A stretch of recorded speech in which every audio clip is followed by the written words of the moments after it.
Welcome in to a Tuesday edition of the Jordy Culotta Show, live here from the UDL on this Tuesday morning, on this Tuesday, November 30th, with our boy Mikey Matuk celebrating another year around the sun. Let's go, Mikey! Happy birthday, bro. Thank you.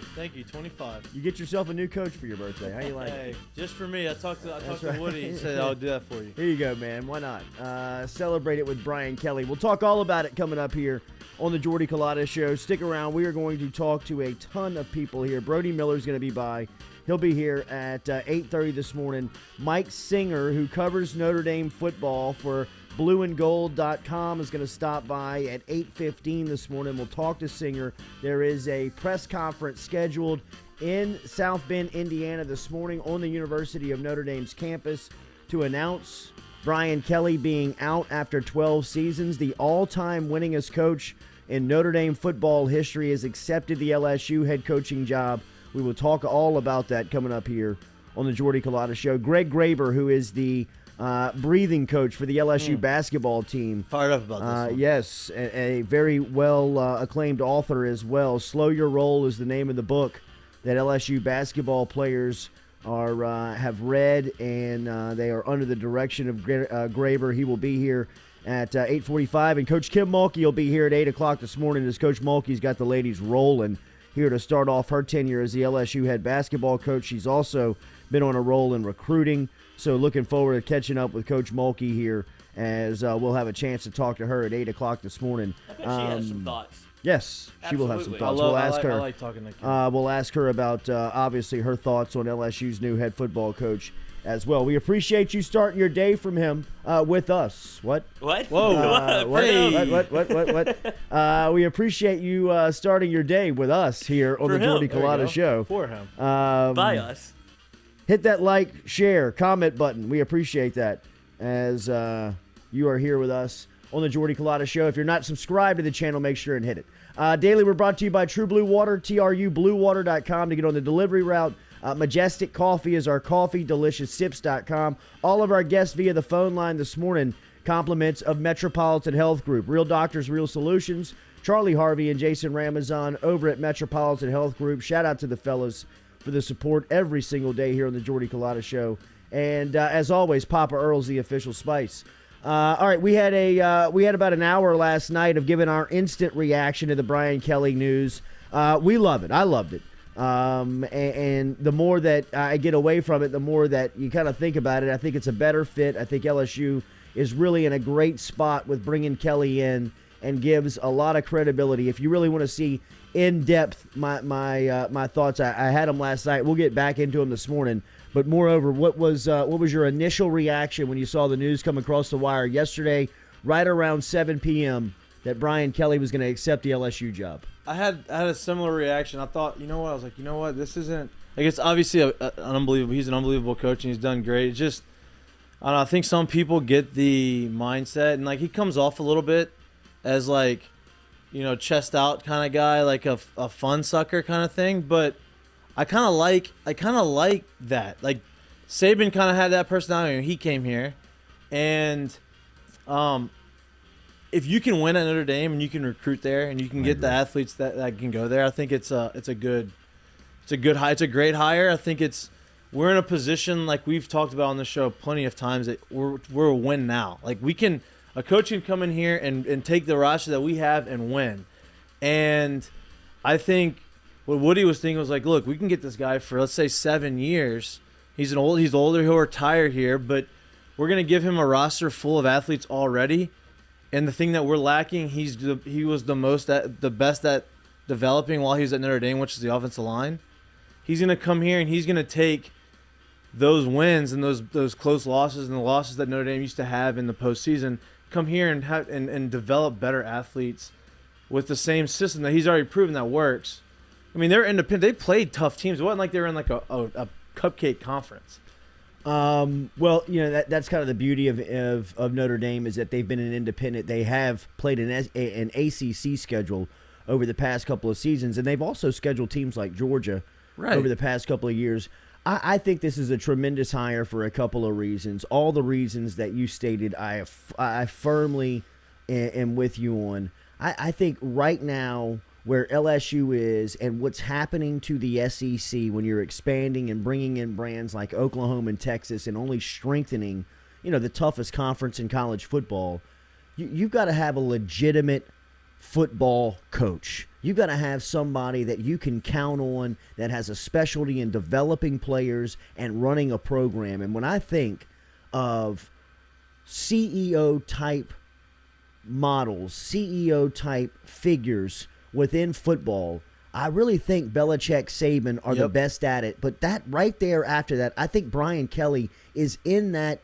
He's in that ballpark as that type of personality, that type of demanding figure, that type of guy that is going to have his hand and his thumbprint on every single piece that goes in and out of the program, whether it's personnel in players or coaching, whether it's programs within the program like nutrition and weightlifting, all the things that it takes to be the day-to-day operator of a college football program. Brian Kelly, in my opinion, is one of the best. I mean, look, his resume kind of speaks for itself, and you've probably had enough time to kind of dive in and look and figure out who Kelly is. But the overall perspective of it is everywhere he's been, he's won. Yep.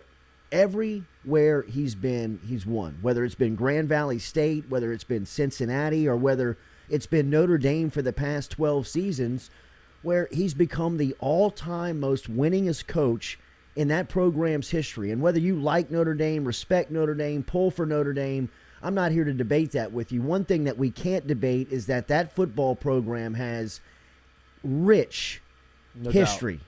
And for Brian Kelly and LSU to go into Notre Dame and pluck away their all-time winningest coach, at one point, this was groundbreaking type news within the sport. Now, there has been power shifts where a lot of the power now resides in the SEC, but for a long time, Notre Dame was what was the face of college football. And for LSU to go in and take Kelly away from Notre Dame says a lot about not only the LSU job, the SEC, and where LSU is going, but it also says something for Scott Woodward.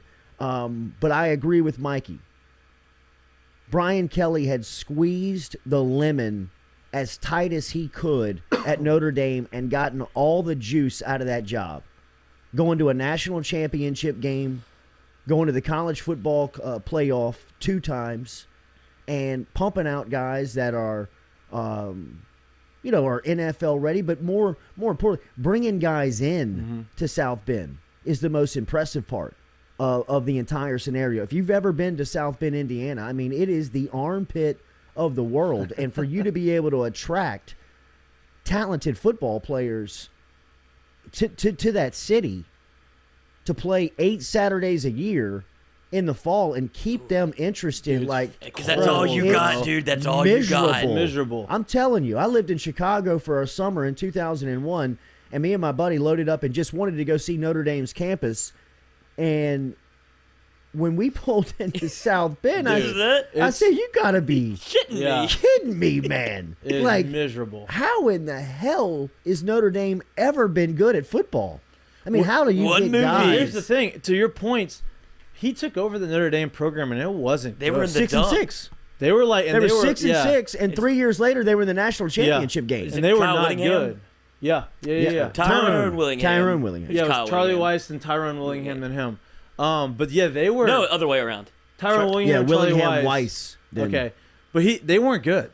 They were an average football team, and like you said, all of the reasons on how you can't recruit, he was able to turn that around really quick. And to a point we made a couple days ago or yesterday about how we think Lincoln Riley is kind of a bitch move coming. How much of a big nuts move is this coming? Hey, you know what? I'm in the run. I'm in a possible playoff run, and we're an independent school. We don't have a conference, and we've never been penalized for not playing a conference championship game. But I'm going to go ahead and I'm going to leave, and I'm going to go to the absolute best division in all of college football. That's about to get better. About to get better, and I'm going to go head-to-head every single year with the best coaches in the country. Like, bro, give me that guy every single day of the week. the guy who's willing to put himself out there and say, you know what, I've built this legacy. Like, if I go here and fold, people are only going to look at me as the LSU coach. He said, I don't care about any of that. All he cares about is he knows how good he is. He knows how good he can be here. Like, give me that guy all day. Kirk Taylor super chatted into the chat. We appreciate that very much, Kirk Taylor. LSU's about to get that edge back. They need that type of personality. No more soft mentality, weak players. No more opt-outs. Hard-nosed LSU football is back. Times are changing on the Ponderosa. Let's go, says Kirk Taylor. We appreciate it. Brandon Hollingsworth with a super chat. Appreciate it, Hollingsworth. He says, told people to stay calm. Obviously, I never expected Kelly, but I trusted in Woodward. He was born to make this hire. Go Tigers. # Big Game Hunter. Talking about Scott Woodward. Yeah, I think that there was definitely a lot of moments, especially over the last 72 hours, where people were starting to cash their chips in on Woodward and saying, look, man, I don't believe in. I don't believe in this guy. I don't believe all the smoke. There's no way he's going to be able to get the right guy. LSU's panicking behind the scenes, and it looks like, Woodward had a list, was going down a list, was confident in the list that he had put together, and was able to get his guy. By all accounts, and Brody Miller's got a great article on this over at The Athletic, and we're going to talk to Miller coming up here at 8:30 this morning. He's got some pretty good insight on this. It looks like Brian Kelly was one of the first calls that Scott Woodward made in this process to find out what his interest level was. And after Kelly had kicked the tires down here in South Louisiana, and look, Kelly's had some success in recruiting. I believe he's had a Louisiana player in the last 7 cycles. He took that kid Hamilton. Yeah. He grew up. I mean, he showed a picture of an LSU at the 2003 national championship game. 3 or 7. Yeah, it had to be 7. No, 7. 7, yeah. 7 national championship game, and this is where he wanted to be. But doesn't it feel like it's the right guy at the right time for LSU? That's what seems to be the most important thing to Scott Woodward, is when you look at what the last 2 coaches have done at LSU, and then you can go get a big fish, which Brian Kelly absolutely is. Oh, he is the biggest fish you can get. Yeah, I would say Lincoln Riley was probably the biggest swing you could take, but that's not strictly named. Yes, this is the most bona fide resume that you could find out there for college football that's not Nick Saban. He's the most complete football coach that you could have hired. And that's what LSU is yearning for. Yes. It does seem like to be the perfect match. And here's match. what I like. You say complete. He's been there for 12 years, right? We're talking about how long 12 years seems. Think how much college football has changed in 12 years. When he first got there, that's what, 2009, 2010? Right? Right. The game was more, hey, defense, run the football. Sure. It was just kind of starting to be creative, but not like it is now.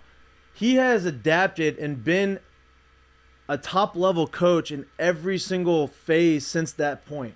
Even now with these high-powered offenses and all of this show on offense, and you got to score points, you got to do this, you got to do that, he's been able to recruit the athletes and adapt his type coaching style to fit and be very successful in these times. It's similar to what Saban had to do. Absolutely. And obviously he didn't get to the level of championships, but I think that goes to the where he was at and the recruits he had to recruit. Trying to recruit to Notre Dame, and then you have to go play in Alabama. That says a lot, being able to change the way you can basically not coach, because the way he coaches is his process, which we talked about too. That's a big thing, but it's to be that entrenched in the coaching style and into the coaching world, and to be able to adapt your style. He still has his style, but to be able to adapt it to succeed in every era of football is pretty cool. Well, there's no other profession that's adapt or die like college football head coaching, and he's been able to adapt every season that he's been at Notre Dame. Look, they've only gotten better pretty much every year. He's had a couple of pitfalls or what have you, but he's consistently winning. What have they won?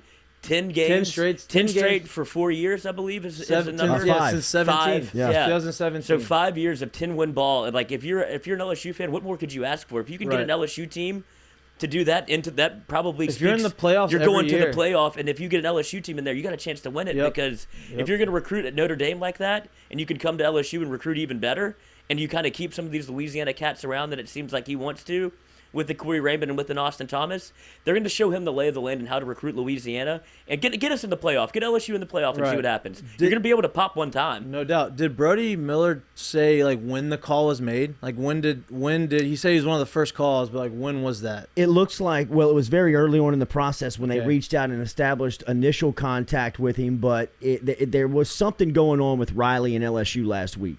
Now I don't know. That was all real. I don't know if the meeting ever fizzled, that it ever came to fruition, or an offer was made, but there was some type of push last week to try and get in front of Riley. It seems as if in reading Brody's article that face-to-face never happened. And once that fell through, there was a full-court press put on Brian Kelly. So this has been going over the last couple weeks. Well, I think initially Brian Kelly came back after the first interest call, and he told him no. And that's what the article says. That's what The Athletic says. Okay. That's what Miller is reporting. And look, there's no reason not to stand by Miller on this or anything with LSU football as connected and as good at his job as he is.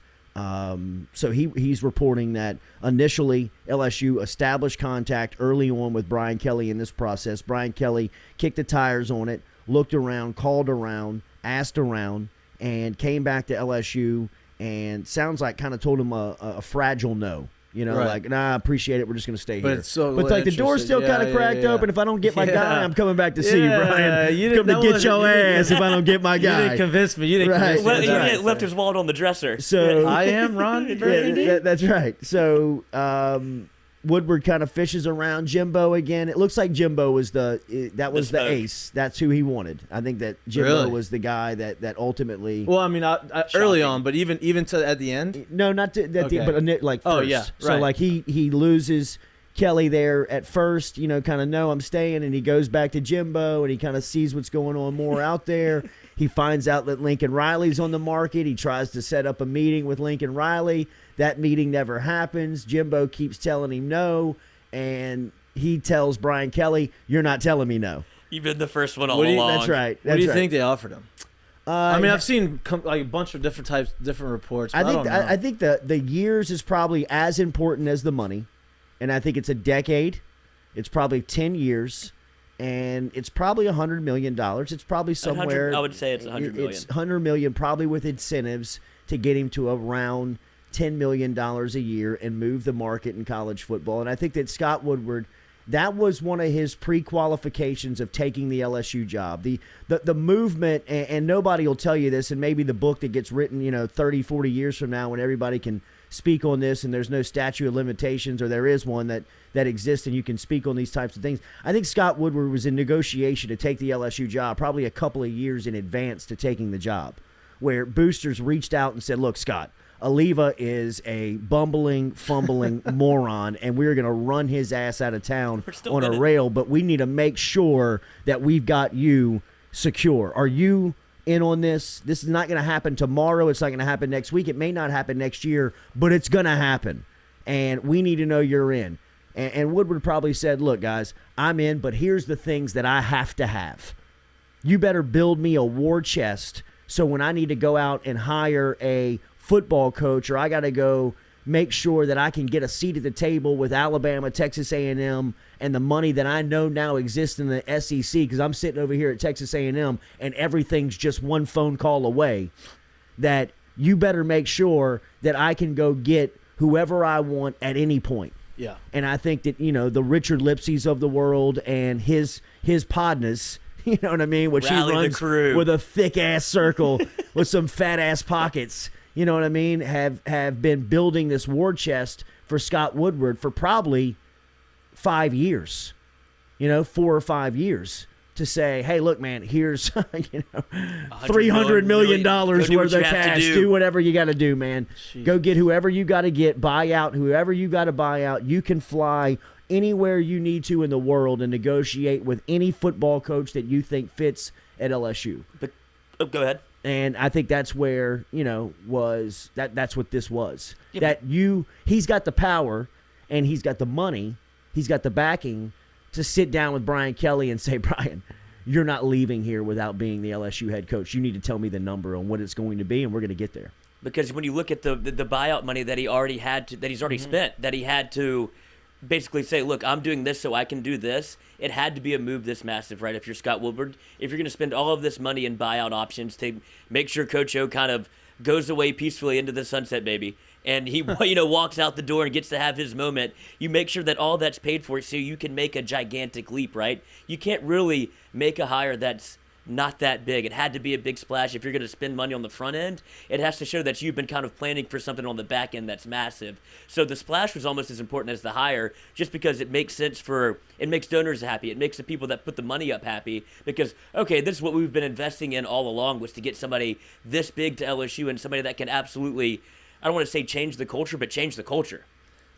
Yeah. Look, this is why I'm not an athletic director. That's why Scott Woodward's way smarter than me.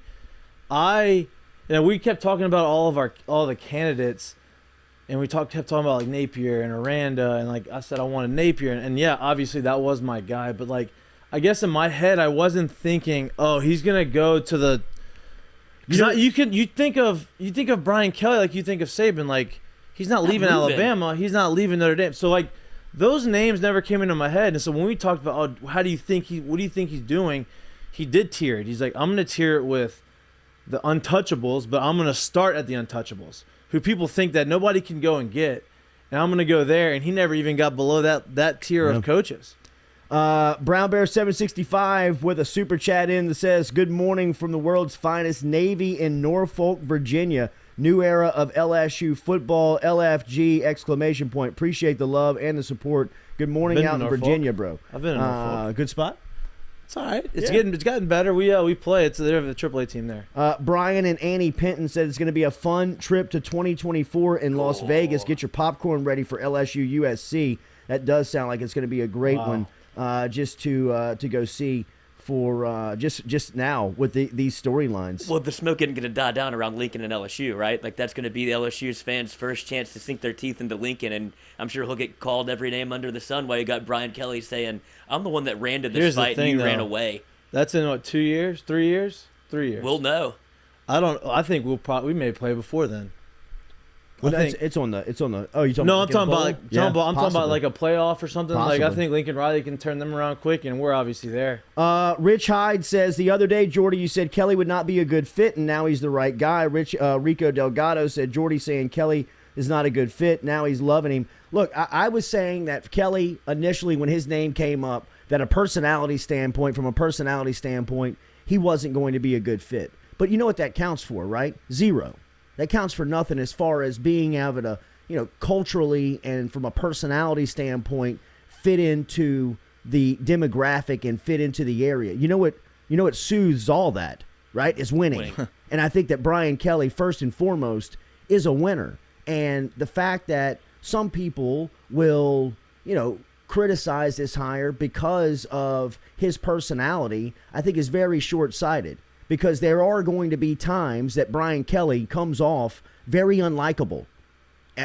From the point of view that we have, or at least I have, watched Notre Dame football over the past 12 seasons, I've never really looked at it and thought, man, he looks like a pretty cool dude. Right. Or he looks like a pretty nice guy. I've always like, geez, man, this guy's red-faced. He's constantly barking into his players' ears. He's constantly just looking like he is melting down over there. And he's gone through some things that I think probably humbled him at Notre Dame. And I also believe that Brian Kelly getting to LSU at this point in his football life is going to open up the doors of LSU's facility and go into the locker room and probably pinch himself and think, did I just land in football heaven?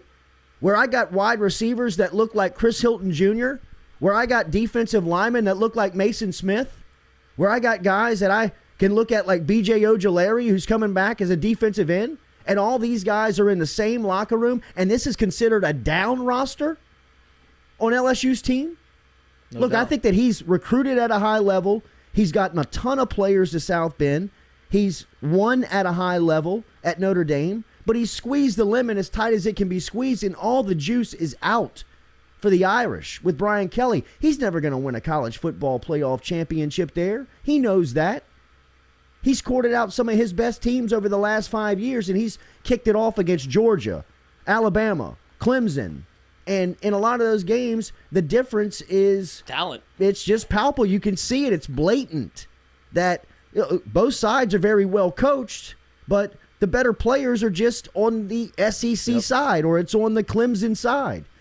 And, from Brian Kelly's point of view at 60, by the way, I think that Brian Kelly is the 60-year-old edition of Billy Napier. I think that Billy Napier is the 42-year-old edition of Brian Kelly. Yep. Where may not be that personality and may not be that guy that's always jumping around and looks like he's going to boil over, but attention to detail and organization and love for the program and being able to build, sustain, and run the program. So I just think that you got the older guy, right? Like while we were sure I wanted Napier, I just think you got the 60-year-old edition of that. The more established, the more successful. The proven version. The proven version. You got the 1.0 and Billy Napier is 2.0. But when you look at his age and kind of where he is, he's 60, 10-year contract. I find it hard to believe that he'll coach all 10 of those years, but doesn't it set you up for the next cycle if you want to look even farther down the road to where you can probably get a Billy Napier? It puts you in that same run where you talk about Billy Napier leaving Florida and going to Alabama. Now LSU is firmly in that mix if you want to, leapfrog to the next coach, because his age puts you right kind of back in the thick of it whenever that time comes, and you'll be able to take another swing at some of these younger guys. You don't have to do it now if you can go get the established version. So it seems like Scott Woodward's kind of playing 4D chess over here.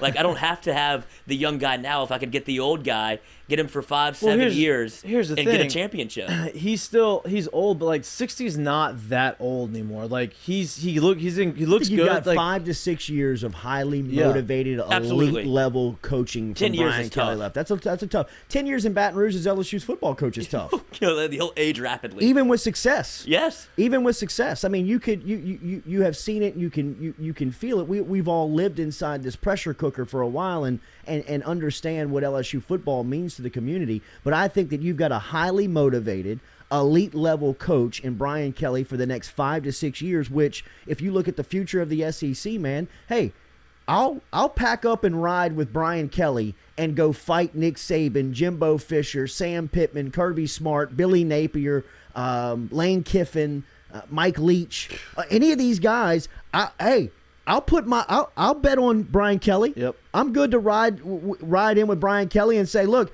now you've got as much artillery as these cats. You can now pull up to the fight with as much firepower as Saban's got. It's not going to be like it was in Miami when you brought that Notre Dame team down there, and on the opening drive of the game, people were like, my God, this is going to be a bloodbath. You know what I mean? You don't feel safe watching No, this. it doesn't. This feels like almost like a high school team versus an elementary school. Dallas Carter. I mean, it was just like, oh my God, the sounds coming off of that field. I mean, it was just like Manti Te'o, duck and run. Holy cow, Manti bro. Te'o. Go get your girl. Eddie Lacy. Just mauling Welcome people. to the first round, baby. Yeah. You know what I mean? But now, Brian Kelly, you're rolling up to play them with Brian Thomas Jr. and Walker Howard and Will Campbell and cats that are legitimate 4 and 5 stars at every single position, and your scheme, your football mind. Yep. Now you're fighting these cats with just as much firepower as they've got. And I think now when you look at the SEC, it's kind of like what we've talked about with basketball. Look around basketball. They've got the best coaches. They've got now kind of growing into the best facilities. Yep. They've kind of got now slowly getting the best players. I mean, the SEC, they're lapping people on NFL draft day. They're not getting they're getting triple the amount of players that are drafted now, close to the ACC and Big 10, Big 12. All the money's down here. The best coaches are paid to be down here. The best facilities are down here. The pro days are most attended by general managers and head coaches in the SEC. Brian Kelly, if you are what you believe you are, one of the elite in the world at coaching football, well, come on down, man. You know what I mean? Lincoln Riley don't want any of that smoke. He didn't want it at Oklahoma. He didn't want it at LSU. So, I mean, look around you. Every weekend, you're going to be in a brawl. Every weekend. It doesn't matter if you're in Oxford, if you're in College Station, or if you're in Fayetteville. You're going to be in a backyard brawl. And those teams are going to be well coached, well recruited, well supported, facilities. I mean, it is a best of the best. Get in the ring. Who's it going to be? People talk about his personality, and like whatever, but his players like him. Like if you go talk to the guys that have played for him, and a lot of his former players, like they like playing for him.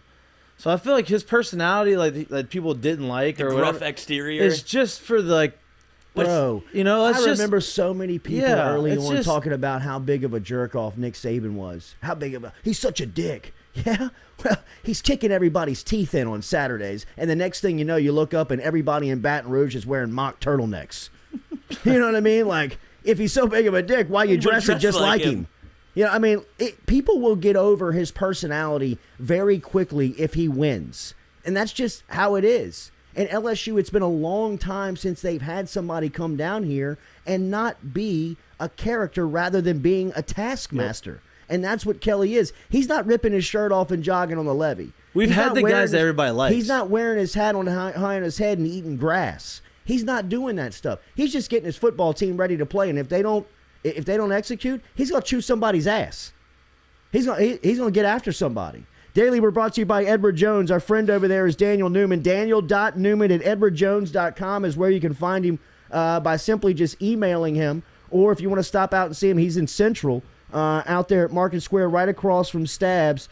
Stop in and see Daniel Newman if you've got any questions about your finances. Anything that you may be curious about, 401k, any type of investment, Social Security, get in touch with Daniel Newman. It's easy to find him, as we said, easy to email him at daniel.newman at edwardjones.com, daniel.newman at edwardjones.com. And Daniel wants me to remind you, if you work at Exxon and you're considering retirement over the next year or few years, Exxon just announced that the interest rate for the first quarter has gone down. That may impact your decision to walk away. Get in touch with Daniel. Let him crunch the numbers and see if it makes any sense. His phone number is easy. Take this down. 225-261-8262. 225-261-8262, or email him at any point at daniel.newman at edwardjones.com. Daniel.Newman at edwardjones.com. We appreciate you starting your day with us very much.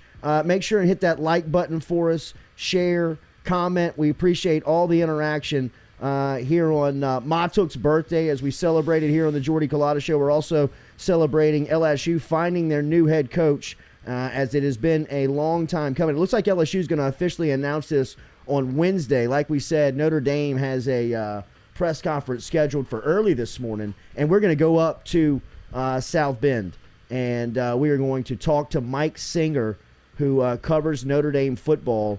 We're going to talk to him at 8:15 this morning. He covers it for Blue and Gold. He'll be here at Blue and Gold.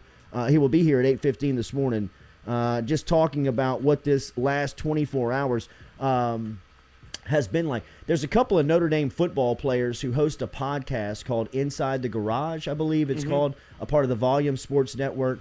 And they had an emergency broadcast last night, an emergency podcast last night, that went off at about 10:30, and I was able to catch that this morning, and it was a really good listen in the fact that you would expect immediate reaction from student athletes in that locker room to be filled with a lot of poison and venom of just kind of like, initially, our guy is leaving. Yeah.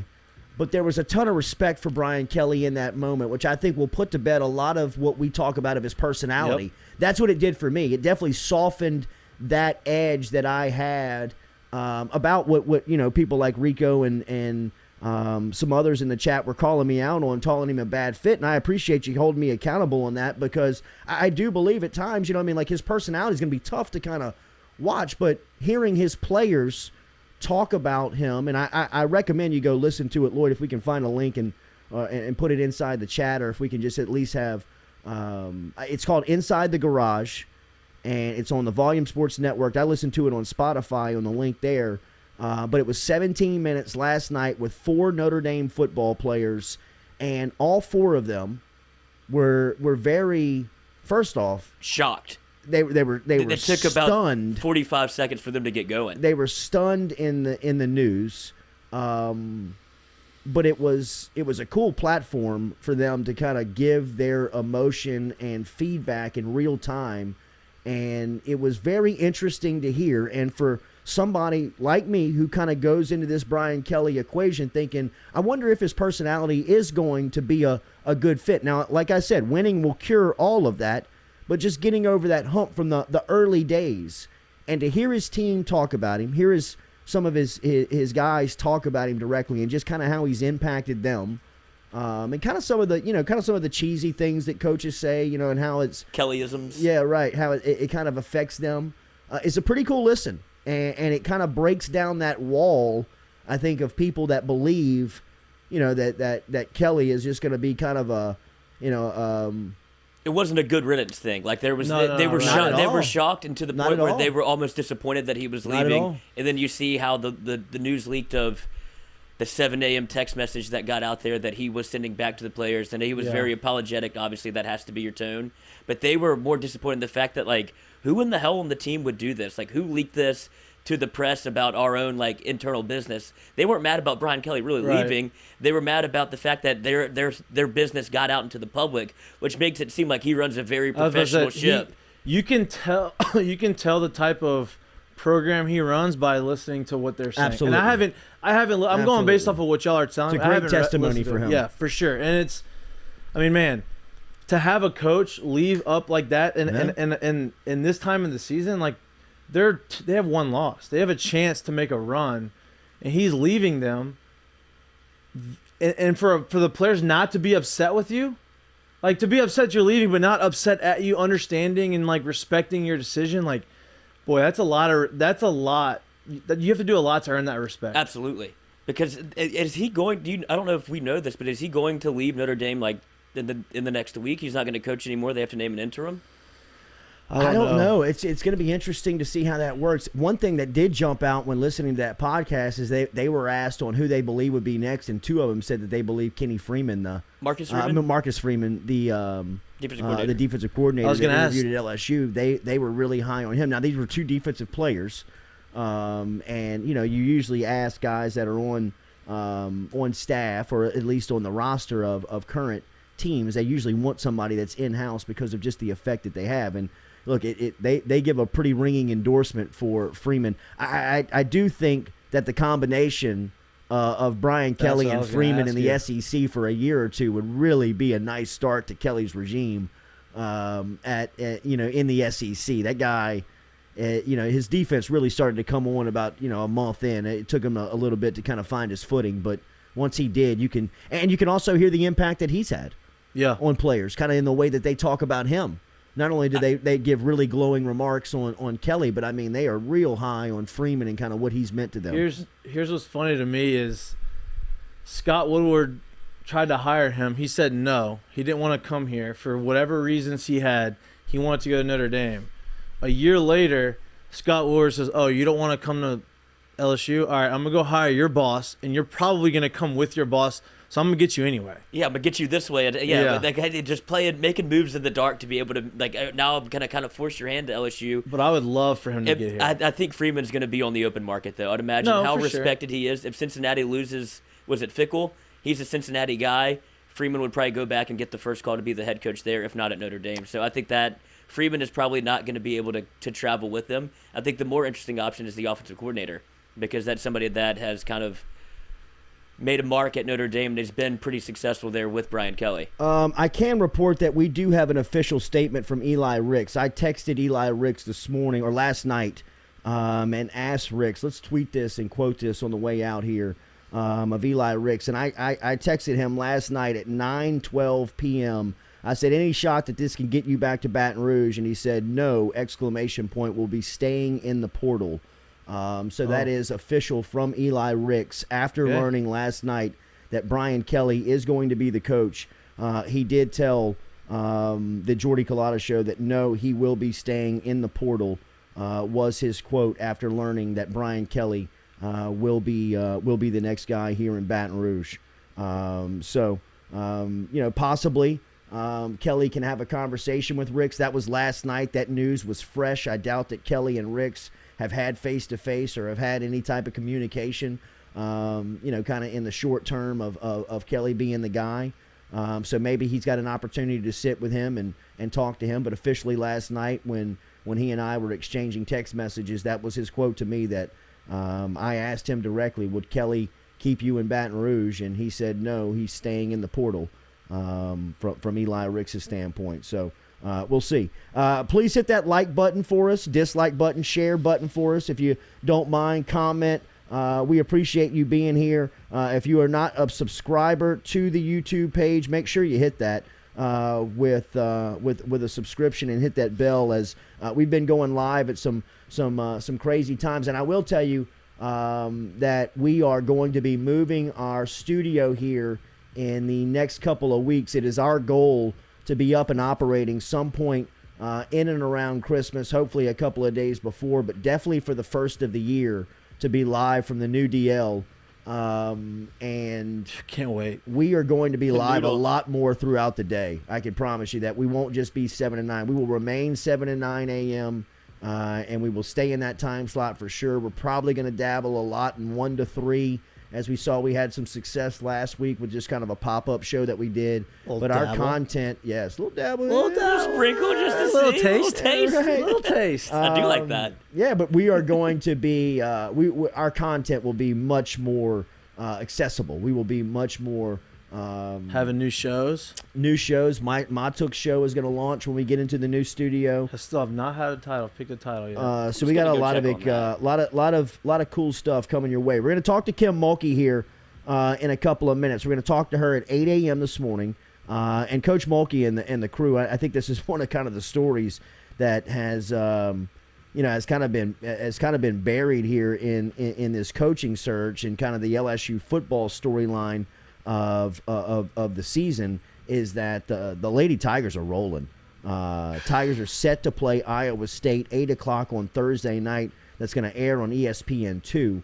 So she's got a big one coming her way, and we want to talk to her. And she's, look, this is kind of why you hired Kim Mulkey, is for these big games and the salesmanship and the professionalism of it. But ultimately, the way her team is performing here early on has been pretty impressive to watch. With just her first season. It's kind of reminds me of Will Wade's first year, where there wasn't very high expectation, but I mean, she's just dominated and really surprised. I mean, last time out, they win by 20 over New Mexico State. God, the state of LSU sports right now. I know. Through from 1 year to the other, like. The changes that they've made and the coaches that we have, boy, we're in a good spot. Yeah, they're in a great spot right now. Man. Seems like Woodward has his fingerprints all over this athletic department. I mean, he's hired every coach. I know, except for Willie Wade, which you don't touch him. Will All you have to do and is extend the that softball man. coach, but they were in good spots already there. Yeah, I wonder where. They beat Missouri State last time out, 66-58, and LSU right now on the season 5-1. Overall, as they were down in the San Juan shootout there playing New Mexico State, Missouri State, and now they'll come home for the SEC Big 12 Challenge in what should be a rowdy environment at 8 o'clock on Thursday night inside the Maravich Center. Ooh. As Iowa State comes in here ranked in the top 15. Nice. And LSU is playing really good basketball here early on in the season. I may have to go watch that game. Yeah, no, I'm telling you, it's Allie doesn't even watch basketball that much, and she's like specifically asked, "Hey, can we go watch Kim Mulkey and them play?" Nice. I'm like, "That's okay. what she does, sure dude. She moves the needle." It was like a conversation, like it's just a random conversation with friends, and they're like, "Yeah, I heard the women's basketball team is supposed to be pretty good." She goes, "Yeah, Kim Mulkey's there." She's like, "We should go watch a game." I'm like, "All right, let's do it. Why not?" That would be a great one to go see. That's what she does, dude. Mulkey moves the needle. Yeah, she does. She does. I mean, she'll get the fringe fan.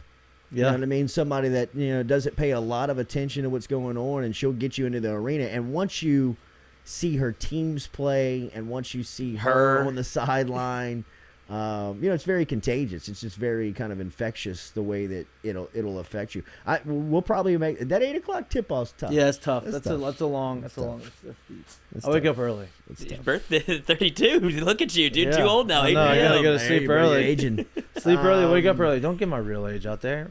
They have to hey, bro, you did that. Make them do research. Yeah, right. A little math. Venezuelan in baseball. Yeah, I wish. He's 27 and 32. Yeah, I wish I could Good. take 4 off. That'd be good. I'd be in a great spot.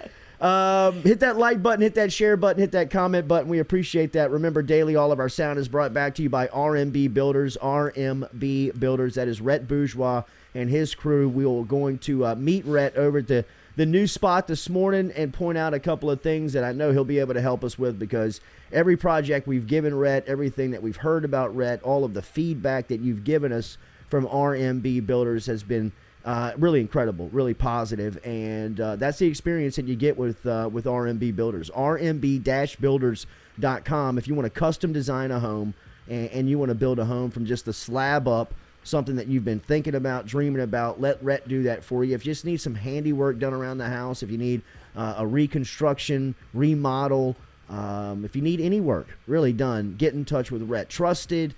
He's got a great name. And look, man, what he tells you happens, and I appreciate that. You got to appreciate that in the construction world, right? I mean, he tells you he's going to be somewhere. He's there on time. He tells you the material's going to be there. The material's there. If it's not, he's calling you, letting you know what's going on, when it's going to be there, why it's held up, all of the questions that you're curious about, but you may not know how to ask them in the construction world. Rhett's going to be there taking care of it for you.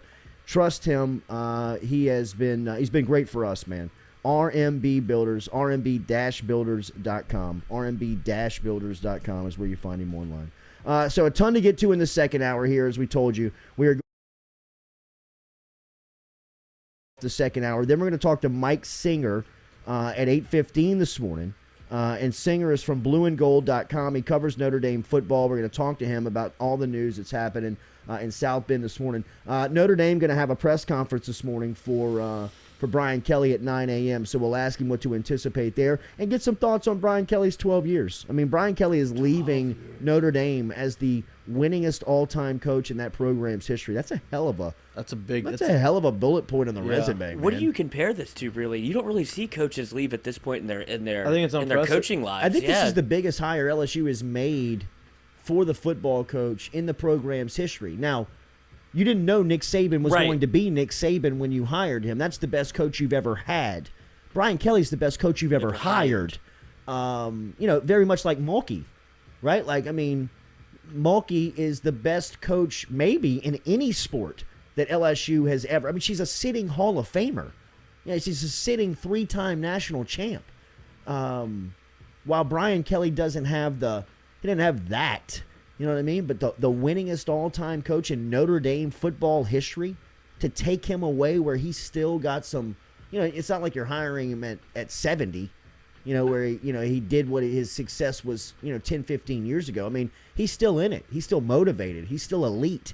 This is the best coach that LSU has hired in the program's history. Yeah. I mean, I don't even know if you can argue that. Maybe Bill Arnsparger was, he came with a lot of cachet and reputation from his time in the NFL. I mean, he was the defensive coordinator, like on the 72 Dolphins. That's a little deeper than me. I don't know. Right. I mean, and it's further back. And that's how far back you have to go to even find a name like this. And that's even to debate it. Right. I don't even know if that would even hold stance in an argument. I think that you could probably easily. I mean, like, guy's the all-time winning coach at Notre Dame. Newt, slide over. Yeah, right. But I think you could have said this for. If they would have hired Lane Kiffin, you could have said the same thing. And if you would have hired Lincoln Riley, you'd have said the same thing. It's more of a state of affairs of LSU football, not really being able to find a guy. When you look at Les Miles doesn't move the needle. That would have been I don't even know who to compare that hire to of this year. But it's somebody that, you go and grab from Oklahoma State, like, okay, we'll see what he can do down here. He doesn't really have the resume, certainly, that Brian Kelly has coming to LSU. This is like it's Scott Woodward to a T. Like, he took a massive hack and connected and got the man on the plane. I'm interested. I wonder, was he number 3, number 2? Was he? I mean, I guess 3 would be. I don't think we'll ever know. I don't think you'll ever know, but it feels like Jimbo was 1. It does feel like Jimbo is kind of Scott Woodward's safety net. That's 2. Yeah. And good for Jimbo. You could tell that when the conversation started, when he had the first shaky press conference, he obviously had been talking to LSU, but nothing was set, nothing was done. It was just a conversation, so it's probably been on his head, and then he got asked a question, and he panicked a little bit, and whatever, and then the season went on, and then he said no. He kind of half-assed no and came back, and then he was like no, and then that's probably when Woodward went back to Notre Dame and said, hey, your half-assed no is going to be a yes. Right, I can flip this guy. Yeah, because look at Brian. Look at Scott Woodward, that's what he does, right? He doesn't really take no for an answer when it comes to this kind of stuff. He circled back and he said he's gotten coaches everywhere he's been that nobody thought were going to leave, which is crazy. Yeah. Exactly. That's what I was going to say. Is we talk about how Woodward operates and how he makes you look over here and he goes over there. Brian Kelly was not on the list for, like, I would say any really of the pundits. You heard his name, sure, but never any real conversation. Well, and that's why I kind of think it happened maybe last Kelly minute-ish. had that he had that comment. Early. He had that comment when asked if he would leave Notre Dame, and he referenced the Mike Tomlin. Yeah. You know, he referenced Tomlin. He's like, how did Tomlin say it? Oh, I wouldn't Not know, leave but here. never. Yeah, I wouldn't leave here unless somebody, you know, and I would have to run that by my wife. Right. You know what I mean? It was almost like, I'm closing the door on this conversation. This is not happening. I'm not leaving Notre Dame.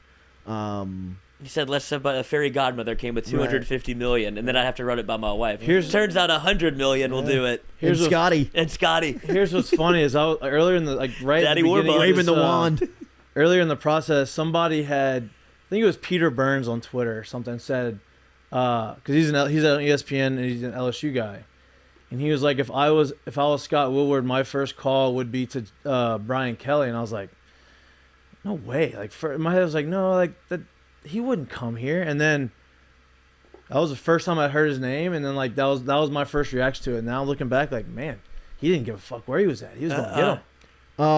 Look up Brian Kelly's Twitter account and post it. It looks like he has officially changed that to the LSU head football coach. Rex Mikes says, just got here.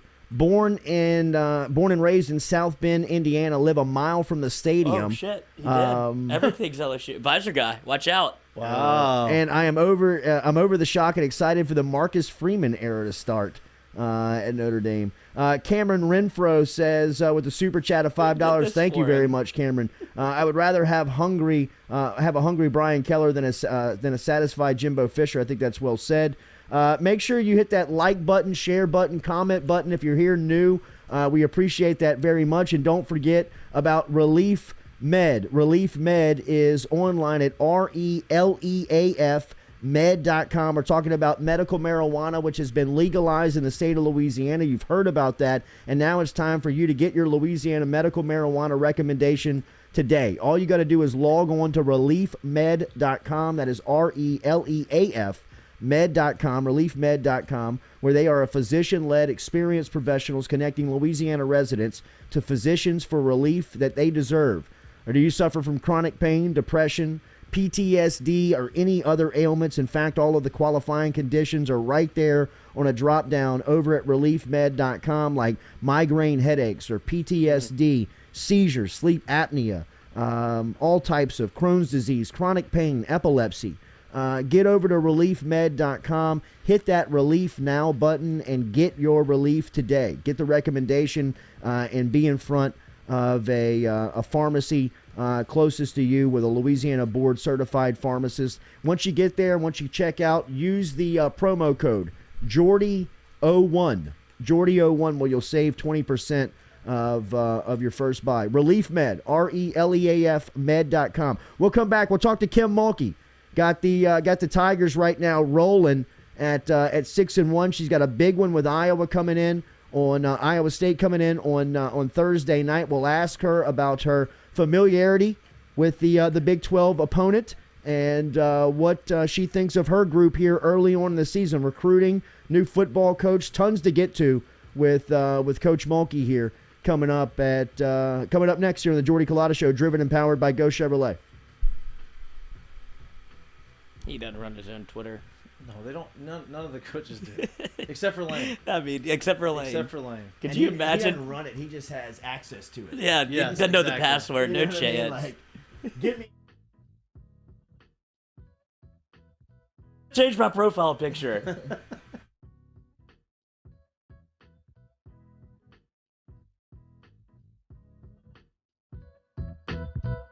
Go Chevrolet is proud to announce Go Express Auto Sales, the new used car lot located in the capital city of Baton Rouge, Louisiana, at 11522 Florida Boulevard. Go Express Auto Sales is online at goexpressautosales.com, or you can search them on Facebook and social media at Go Express Auto Sales, the newest addition to the family of Go Chevrolet. Remember, Go Chevrolet is located down in Laplace, Louisiana, but now welcoming aboard Go Express, the new used car lot located in Baton Rouge, Louisiana at 11522 Florida Boulevard.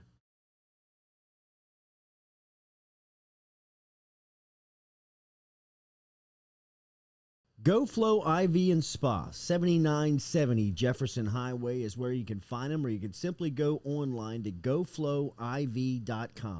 Go Flow IV Spa is a medical spa that specializes in IV hydration with vitamin infusion. At Go Flow IV Spa, they can help you with a wide range of issues, from skin care to illness recovery, athletic performance, hangover cure, chronic illness, and even chronic dehydration. GoFlowIV.com or stop in and see them, 7970 Jefferson Highway. Hebert's Specialty Meats, home to the finest boudin in South Louisiana. 2 spots right here in Baton Rouge and out in Prairieville. Stop in and see them in the Dutchtown Shopping Center on Highway 73 or right here in Baton Rouge on Jefferson Highway. Online, hebertsmarkets.com, and they're all over social media. You can find them on Facebook. You can find them on Instagram. Hebert's combines perfect seasoning with that authentic Cajun flavor. Find out for yourself. Baton Rouge on Jefferson Highway and in Prairieville on Highway 73. hebertsmarkets.com.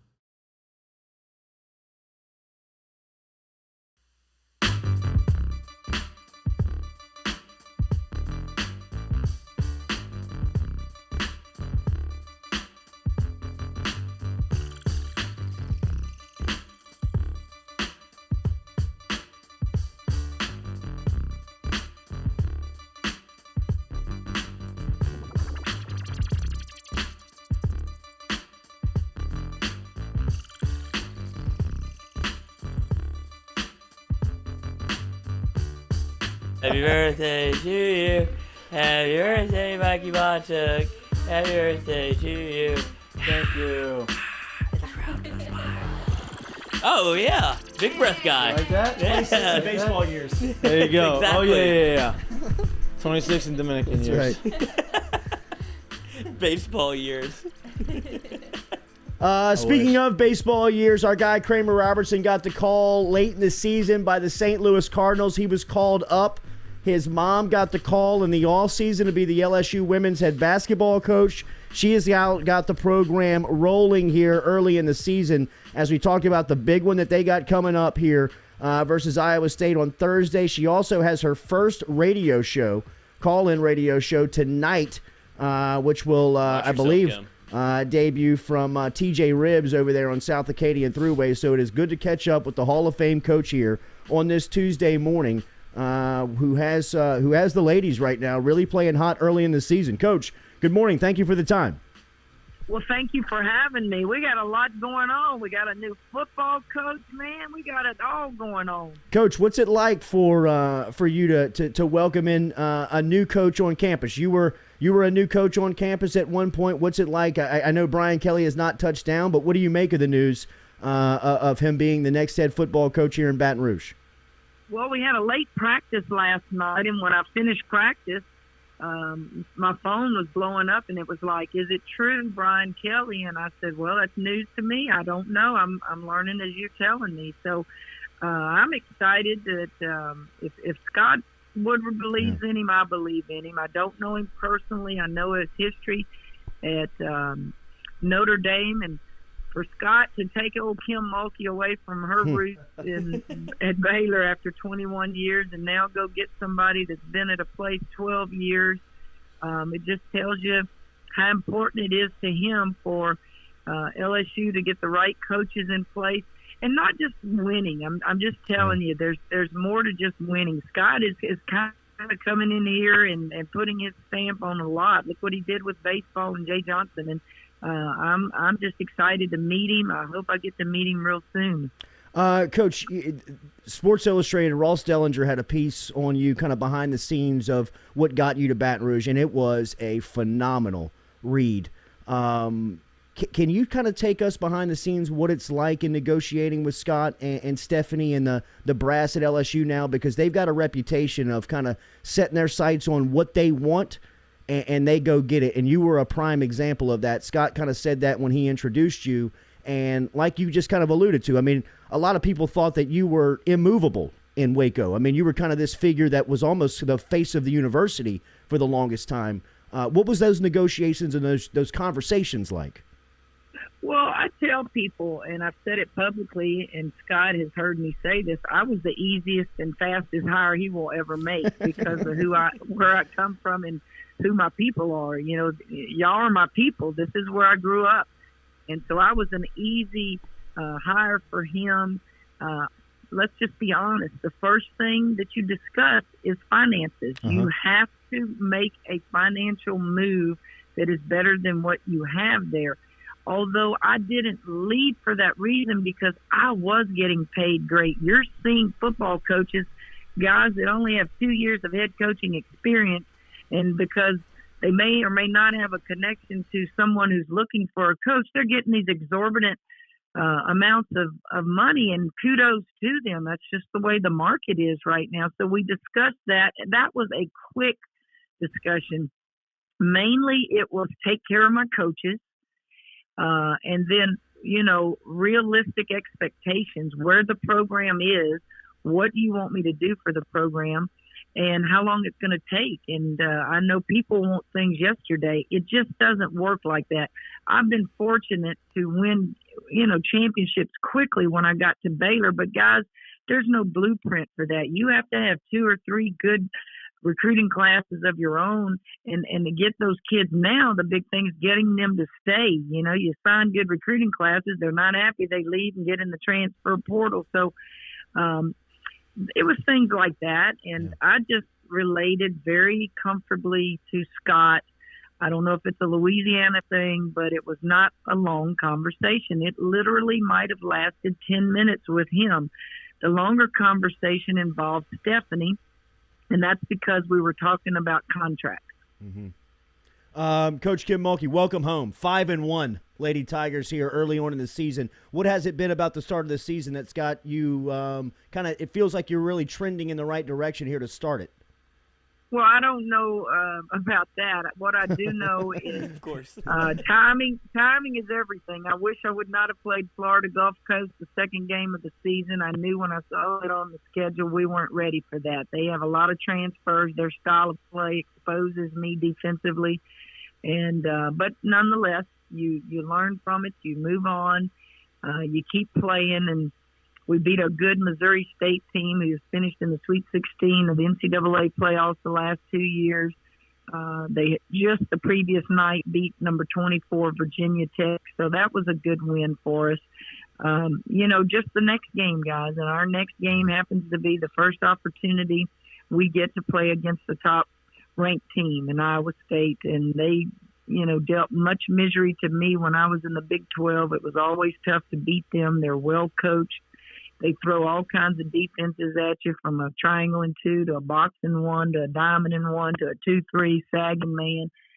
And on the offensive end, they can flat out shoot the basketball. They will shoot it not as much from all positions as Florida Gulf Coast does, because they also have a post game, and they're good. And so we'll focus on them and just the next game. That's kind of our approach. 1-0, try to win the next game. What has been some of the things that has stood out about your team, Coach? Watching you play, it's to me, it's been the defensive effort, and just kind of watching you early on in the season. And is there certain mile markers that you look for early on in the year for your teams kind of to surpass, to kind of take the next step, move on to the next level?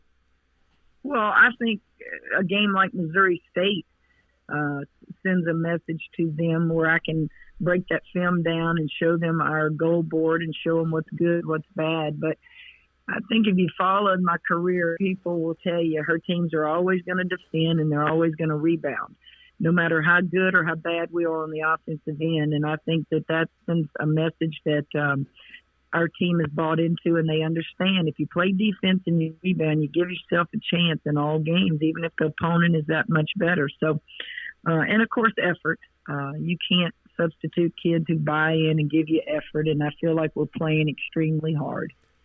Coach, you are familiar with your next opponent. You mentioned that is a big challenge, but just the next opponent on the schedule. What are the challenges that Iowa State present to you on Thursday night?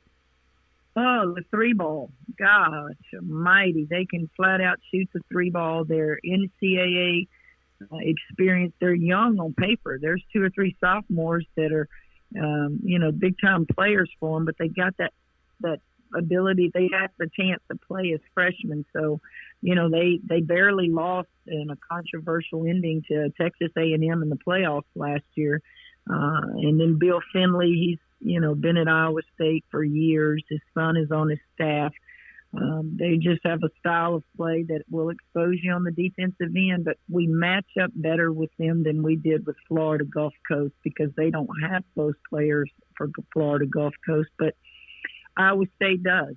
And I had to make sure that, yesterday, today, and tomorrow prior to playing them on Thursday, that you give our kids a chance to, hey, if you see a diamond in one or a box in one, or if you see a triangle in two, to how you approach and how you attack that defensively. So it's a challenge on paper, and everybody, that follows the game knows, hey, we're not supposed to win the game. We're not supposed to win the game. We're not supposed to be ready for that. I take the approach that may be true, but we're going to play loose. The pressure's not on us. The pressure's on them. They have to prove why they're ranked in the top 12 in the country, and we have to prove that we can compete with you. LSU women's coach, Hall of Famer, Coach Kim Mulkey, joining us here on the Jordy Culotta Show. You have taken over the second floor, which used to be resided by Nick Saban when he was here, and you have turned it into what they are calling on campus, I've heard, Mulkey's Palace, those second floor office renovations. Where are you on facilities? And I hear that there are much more support coming. It seems like that has been one of the highlights of your start here is kind of the turnaround in facilities and the interest in all basketball here on LSU's campus. Well, let me clarify exactly where I am. I'm at the south end of the stadium where all football coaches, I guess, at one time resided. Yeah. So I'm not in the administration building yet, and they are renovating where we will eventually go. And yes, I took it upon myself to go raise funds so that I didn't have to take it out of the budget. And I know what it takes when recruits step on this campus, what they want to see. They want to come to coaches' offices and visit, and they want to go to training rooms and locker rooms. And we've got a lot of work to do in that area. So right out of the gate, I visited with many donors, had many luncheons, many dinners, and everyone was so gracious to help us. And they've been in the renovating process since May. They now tell me furniture and things like that won't be in until February. So as you can imagine, I'm chomping at the bit to get in there, and it will be state of the art. It will be nice, and I want recruits to see that. I want them to be comfortable to come up to our office. Most players, you might see them once every blue moon come up to the offices. I want our offices to be their home. Eventually, I want their locker room to be their home, away from their dormitory or away from their apartment. And so this is what we did at Baylor. It takes time, but we'll work it fast and furious and try to get everything done quickly. You signed the number 1 player in Dallas. You signed a great class. You got a great walk-on from here in Baton Rouge, who I think is going to help you down the line. What'd you make of your first signing class? Well, we're excited about our first signing class. We got a great player, top 25 kid out of Georgia, and that's in the country. We got the number 1 JUCO player who will have 3 years. She's from Australia. We got on her late and brought her in here, and we beat some pretty big teams on her late, and her mom was able to get out of Australia. They're in such strict restrictions with COVID, but she was allowed to get out of there and come visit. And so we're excited about her. And then the 2 kids from Texas that we got, one is ranked number 1 in the Dallas area, and the other is ranked number 4 in the Dallas area. And then certainly locally, little Izzy Bezelman. She's not little Izzy Bezelman anymore. She's grown and gotten tall, but, I knew her from when she came to my camp at Baylor when she was just so young, and for her to want to walk on and be a part of the program, I welcomed it. Yeah, that's right. I used to referee young Izzy Bezelman in the Catholic League, and she was dominant then, and then watched her playing at Episcopal. Can't wait to watch her play for you, Coach. It should be a rowdy environment on Thursday night with the 8 o'clock tip-off. Looking forward to seeing you and your team perform. Thank you, as always, for the time. Jordy, we need everybody there. We need everybody at TJ Ribs tonight at 7 o'clock. This is how you build a program, so spread the word tonight and Thursday. Have a great one. Yes, ma'am. There she is, the Hall of Famer Kim Mulkey, checking in here on this Tuesday morning. Tonight, she will make her debut as the LSU women's coach for her call-in show over at TJ Ribs. That cranks up at 7 o'clock. Remember, stop in and see the coach. And then on Thursday night, an enormous matchup here early on in the season with top 15 matchup in Iowa State coming into Baton Rouge to take on Coach Mulkey and the crew. Remember, City Cafe brings you the Jordy Culotta Show every single day. They got lunch specials over there, whether it is the brunch specials that they're serving up on Sunday when they open up at 10 o'clock or when they open their doors at 11 o'clock daily, Monday through Saturday. Stop in and see them and check out the great lunch specials. Char-grilled oysters every single day. It's where good friends meet. They've been in business for over 100 years. Squeaky Miranda, Cody Miranda, and the entire crew over at City Cafe. Tell them you heard it right here on the Jordy Culotta Show. Next, we'll switch it up. Mike Singer will be here. Singer, who covers Notre Dame football. He's up at blueandgold.com. We'll stop in. We'll ask him about the last 12 years and under the direction of Brian Kelly, what Tiger fans should expect, and who could be next in South Bend. Will it be Marcus Freeman, the defensive coordinator for the Irish, who was interviewed here in Baton Rouge a year ago? We will ask Singer coming up here in a couple of minutes. Good morning to the Carpool Queen. It is good to see you. Should we give away a couple of tickets to the Thursday's basketball game? We absolutely should. Yes. I got 2 tickets. We got to figure out how to give those away to a listener. Thanks to Guy Linson, one of our loyal listeners, who gave us tickets so that we can do giveaways. And then thank you for picking up Mikey's gift. Mikey's birthday. Mikey's happy birthday. And Katie, your birthday card has never been picked up. It's been sitting here. I didn't even know I had a birthday since your card. birthday. And then there is actually, I saw this yesterday in cleaning out the UDL, your present that I forgot about. I put it out on the windowsill right here. Yeah, we did it all. We forgot all about it. Yes, oh my God, but don't let it be. You are not underappreciated. We very much love that. you. Y'all did a great birthday celebration. All right, we're talking Notre Dame football. Brian Kelly and all the logistics coming up next with Mike Singer. Brody Miller's going to be here. We're still going to talk breathing with Greg Graber coming up. We've got a jam-packed second hour. Stick around. Jordy Culotta Show, driven and powered by Go Chevrolet. You want your card? Yeah, I'd love it.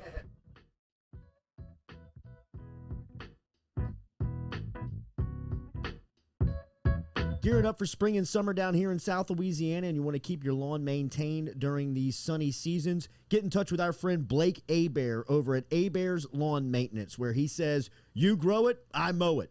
225-485-8022.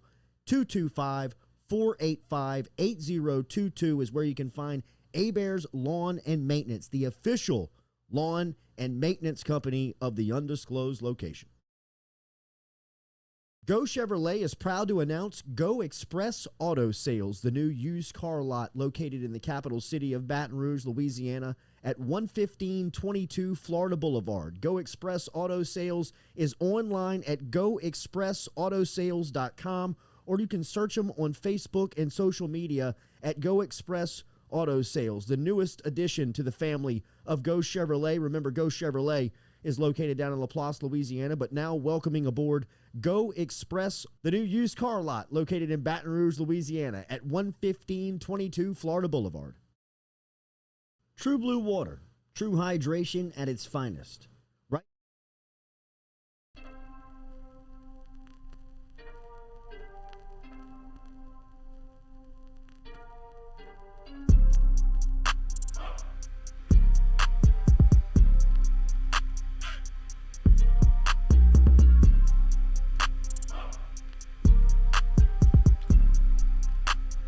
All right, some breaking news here with the LSU situation and Brian Kelly. LSU has announced the hire officially of Notre Dame's Brian Kelly as they are giving the coach a 9-year, $95 million deal. So right around 9.5 years, or right around 9 years, $95 million is where it is right now.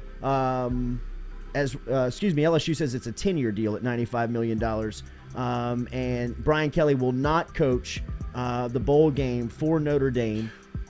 He is on LSU staff immediately. Wow. and somebody who has been on the front line covering Notre Dame football, does a tremendous job. I've been keeping up with him over the last couple of days when this story was really starting to kind of take legs and starting to run, is Mike Singer. And Singer is up at Notre Dame football. He covers Notre Dame football for blueandgold.com. You can find him on Twitter at Mike T. Singer, as he's on Twitter. And you guys did a fantastic job last night of really kind of covering this story on the fly. Mike, thank you for joining us. Good morning. Man, what a time to be alive. I appreciate you having me on the show. Absolutely, man. Thanks for agreeing. What did this catch you totally off guard? Are you shocked by this news that you learned last night? I mean, you see reports on Twitter, and I've had them myself of Notre Dame's assistant coaches are stunned. I mean, dude, Kelly was doing an in-home visit right before the news broke. I mean, like, how does that happen? I mean, I don't think Kelly was anticipating the news breaking at that point, because obviously he wouldn't have done that home visit at that time. I mean,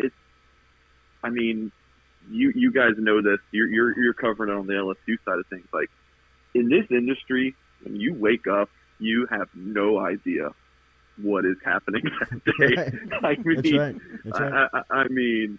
I mean, they could hire Bobby Petrino. I mean, like, who the heck knows? I mean, Lou Holtz could be the next Notre Dame head coach. Like, in this day and age, you just do not know who the heck and what the heck is going to happen that day. Yes, bombshell, thunder of news. Did not see this coming. Have a lot more information that I would have dig up and figure out how the heck this came together. This is going to be a story that does not die down anytime soon. At Mike T. Singer is where you follow him on Twitter. He covers Notre Dame football for Blue and Gold. That is online at blueandgold.com. Get over there for the latest. There is a press conference coming up this morning with the athletics director to announce this. What do you expect to happen in the interim standpoint? What's going to be interesting is, like, what kind of information is he actually going to give? Or is it just kind of the company line of, we're committed to blah, blah, blah, and we're going to do, like, is there really going to be, like, some new scoop? Is there a possibility that they hire or announce a new hire at this press conference? If they do, it would probably be Marcus Freeman, the current defensive coordinator. But that, I would not expect that. But again, going back to my previous kind of rant there, who the heck knows right now? But what's kind of interesting mentioning Freeman is,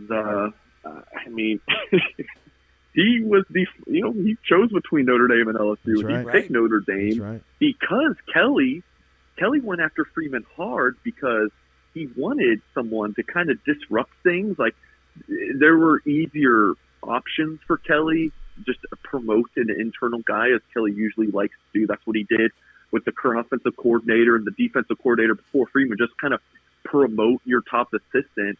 But he got out of his comfort zone a little bit when he brought Freeman in, and then Kelly bolts, when they were, potentially going through the college football playoff this season. So many layers. It's just so fascinating.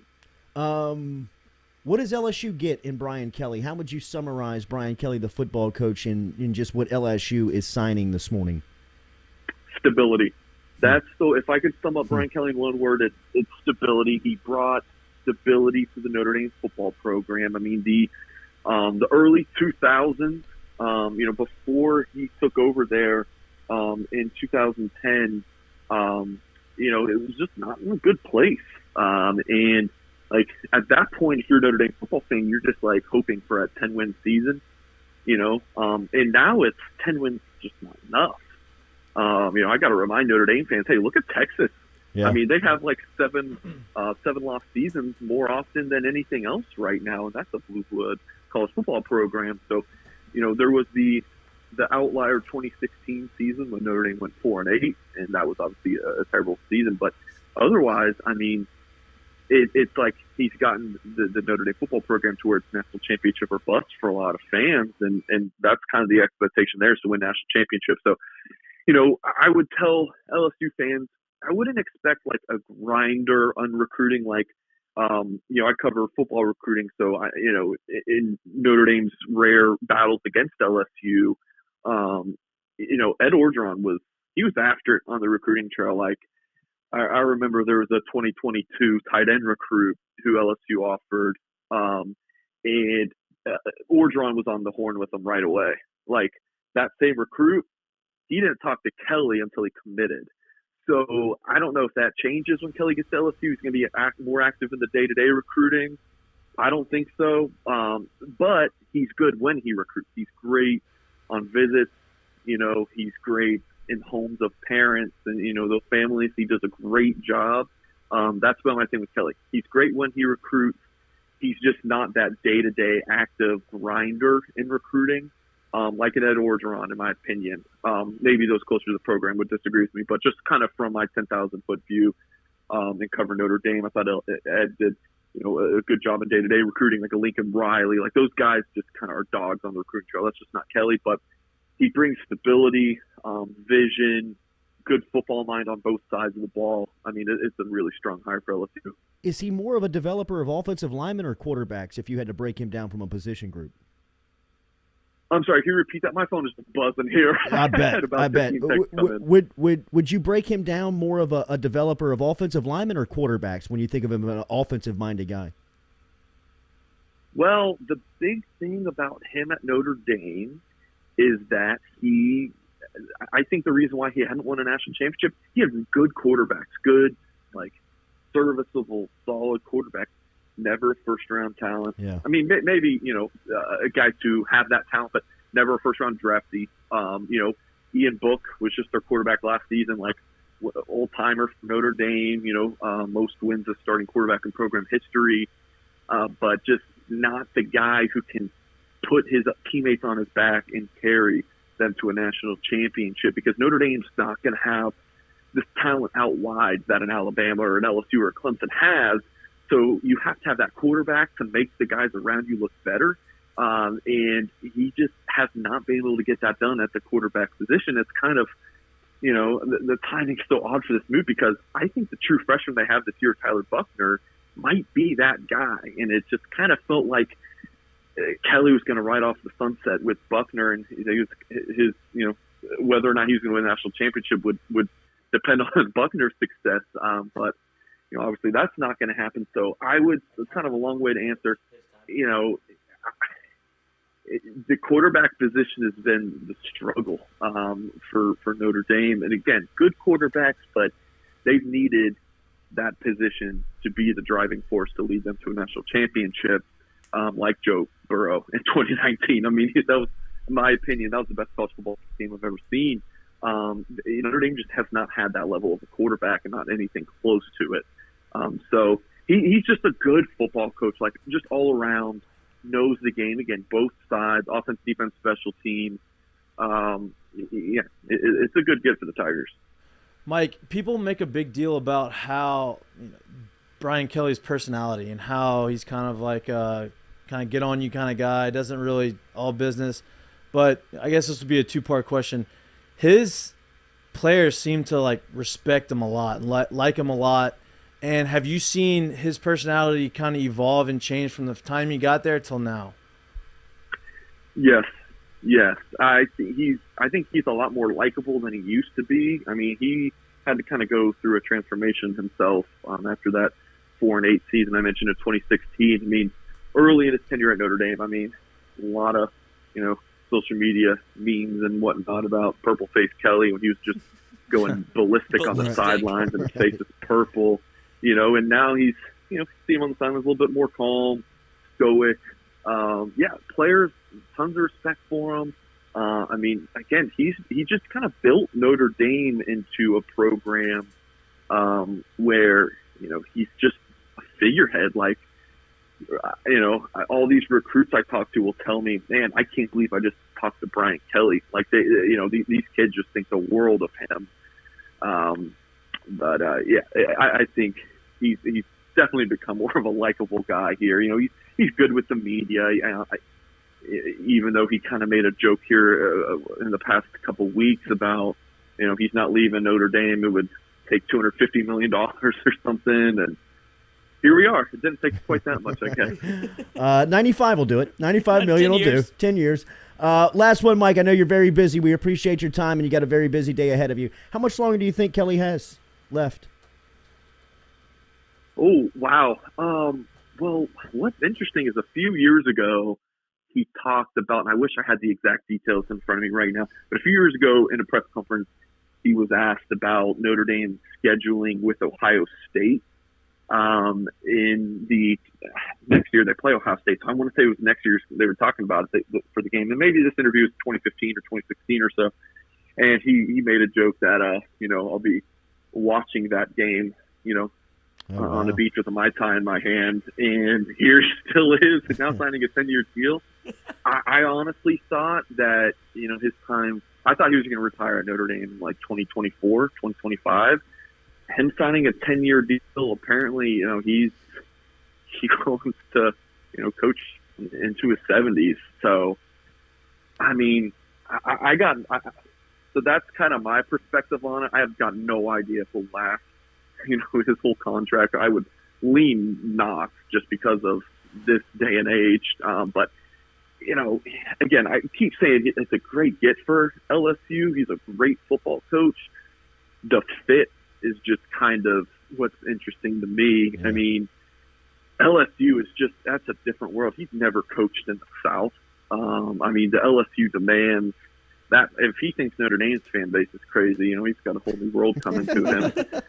So it's going to be interesting. I mean, Notre Dame fans, their favorite team's Fighting Irish. Their second favorite team's about to be whoever LSU is playing. So, it's going to be fascinating. Sorry, this is the last one. Is there a leader for you on who could be next at Notre Dame? I kind of like Marcus Freeman. Uh-huh. I think that's a mix of me saying personally, I think he'd be great, but also kind of like a mix of what I'm hearing from and talking to various people. Still early, but yeah, I think it's there's a decent chance of that happening. But one thing to keep an eye on, if Marcus Freeman doesn't get that job at Notre Dame, Brian Kelly's first call's got to be to Marcus Freeman, right? Right, absolutely. As the defensive coordinator. Yeah. So, and it would kind of be full circle for him, considering that's the job he passed up. So that would be something to keep an eye on for you guys. And Tommy Rees is the offensive coordinator, right? I mean, does he have a shot here? That's a really interesting question. Like, if that new coach comes in for Notre Dame and they want Rees, is Rees more loyal to Notre Dame or is he more loyal to Brian Kelly, his former coach? Right. Because Rees was Notre Dame's quarterback, and and Brian Kelly's went the first few years there. So yeah, he's a good mind. He's a strong recruiter, not a big bubbly personality. I'll talk to various people who Rees just rubs them the wrong way, but for the most part, the kids love him. Good football mind. I mean, he can open it up or he can go ground pound. I think he's a young, up and coming, future, P5 coach. So I think if you're an LSU fan and they get Tommy Rees, I think you're excited. One more question. I'm just kidding. Mike Singer, thank you very much, bro. I know it's a very busy day for you. Great job at blueandgold.com. Appreciate all the information. All right, you guys have a good one. All right, man, you too. That conversation.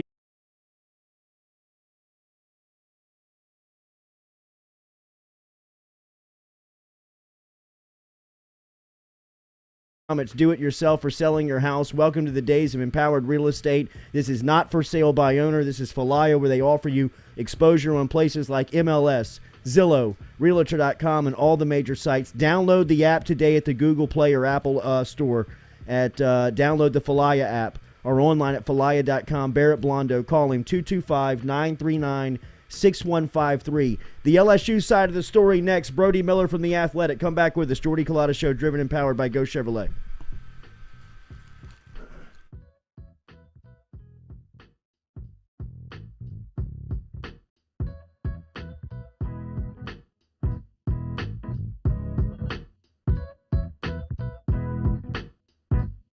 Gearing up for spring and summer down here in South Louisiana, and you want to keep your lawn maintained during these sunny seasons, get in touch with our friend Blake Abear over at Abear's Lawn Maintenance, where he says, you grow it, I mow it. 225-485-8022. 225-485-8022 is where you can find Hebert's Lawn and Maintenance, the official lawn and maintenance company of the undisclosed location. True Blue Water, true hydration at its finest. Right now, you're only a few minutes away from getting your 5-gallon water delivered to you, just like we are over here at the UDL. All you got to do is log on to truebluewater.com. That's TRU bluewater.com. The website's fantastic over at truebluewater.com.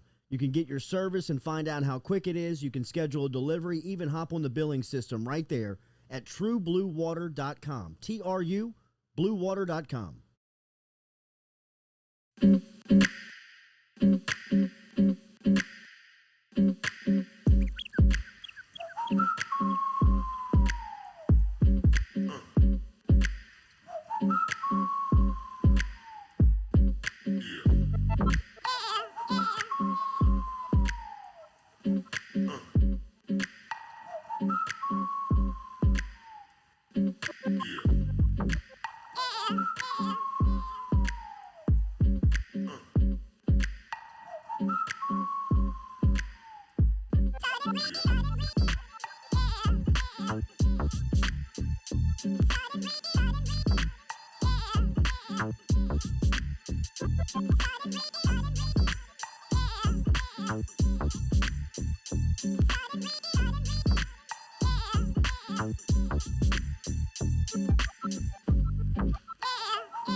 Throughout a must read throughout this LSU coaching search as it finishes up here at the finish line is the latest from Brody Miller over at The Athletic, titled LSU Football Needed Stability, and Brian Kelly has shown he can be that steadying hand, is the latest from Miller. He's also got a timeline of kind of how this thing has played out and gotten to this point with LSU football and Brian Kelly. It is our pleasure to welcome into the conversation this morning here Brody Miller back to the Jordy Culotta Show, and I know it is a very busy and crazy time. Brody, good morning. How are you, man? Good morning. I'm doing all right. The coaching search is over, yes. so I feel great. How are you guys? I can hear it in his voice. Yeah. I mean, he had to wake up early and crank this article out. Sounds stay relieved. Up late. Yeah. Sure you don't want to do 7:15, buddy? I got the text, and yes. I'm like, he's joking. Okay, so tell me, now that we're here, we LSU has landed on Brian Kelly. They are at the finish line with Kelly. Start to finish, how would you grade this search and grade the hire? Yeah, it's a tough search to grade just because I was being completely honest with you. I think it's still hard to truly pinpoint like exactly what the you know what I mean, like what the pecking order was, what really was what, and all those things. But all in all, I mean, I know that some people are like, I know there's a portion of the fans who are underwhelmed or things like that. But in the grand scheme of things, I mean, yeah, this one, as well as any hire, really has in history, quite frankly. I know I'm not saying literally Brian Kelly's the best coach. I'm not getting to that. I don't know. Sure. But he is the winningest coach to ever leave another school for another school. Like he is Bruce Feldman and Stu Mandel at The Athletic do it every single year, coaching rankings of, in that exact moment, who they think the 25 best coaches in the country are. Both of them at Kelly at number 3 this year. I mean, he's gone 4 places, and all 4 places by the time he's left have been like an elite winner. And my thing is, I think people have kind of bizarrely forgotten that Notre Dame was kind of mediocre, irrelevant for about 18 years before he took over, and then has made them basically like a boring 10 to 12 win team every single season that gets dunked on for making the playoff, even though they lose in it. So yeah, I think you mentioned it with my column last night. I think my feeling on this hire is really, I don't know if he's the perfect fit. He might feel boring to people. I don't know, but to me, he feels exactly what LSU needs. I think they needed somebody who knows how to truly run a program, who might be boring, but knows how to keep things stable. There's a history of identifying a problem and fixing the problem, making good hires. I think those are the things and the rest, yeah, there are, you know, things you wonder about. You know, hey, he's not like a diehard recruiter and he's going to the SEC, things like that. But I think those will be okay. So I think very highly of this hire, and I think Scott Woodward, obviously, after a exhausting discourse, kind of shut us all up a little bit. Knowing what you know now, how did this timeline unfold? How did you get to Kelly last night, kind of not being able to block the news that was ultimately going to break of him being LSU's head coach? Yeah, in terms of timeline, you know, I do know he was one of the first people LSU reached out to. You know, they reached out to him very early, and from my understanding, I mean, Brian Kelly, he thought about it. You know, this was October. He called around a little bit. He called people in Louisiana. He tried to kind of get a sense, and I think he said, no, I don't think this is the right time. I'm going to stay at Notre Dame. And, you know, like I said earlier, and I know you're on the same page, it is tough to kind of figure out exactly, like, okay, but they went for him first, blah, blah, blah. Right. But, yeah, I do believe there was that extremely strong push for Lincoln Riley. Like, I don't think that was fake. I do think, you know, I think there was, you know, a plane to go meet him for a meeting that didn't happen. You know, I think all that's true. And then I think once, you know, that didn't work out, I think they turned back and made a really strong push for Brian Kelly. And I think Brian Kelly was, you know, he's been wanting more facilities at Notre Dame. There's a lot he's been kind of pushing for on their ends. And credit to our great reporters, Pete Sampson and Matt Fortuna, who cover Notre Dame so well for the Athletic, who are kind of informing that as well. But yeah, I mean, he, you know, and I think so a lot of us had a lot of skepticism, you know, that this was a leverage play. I think that's why a lot of us were kind of holding on whatever was going on, because it just felt like that. It felt like LSU was about to get used.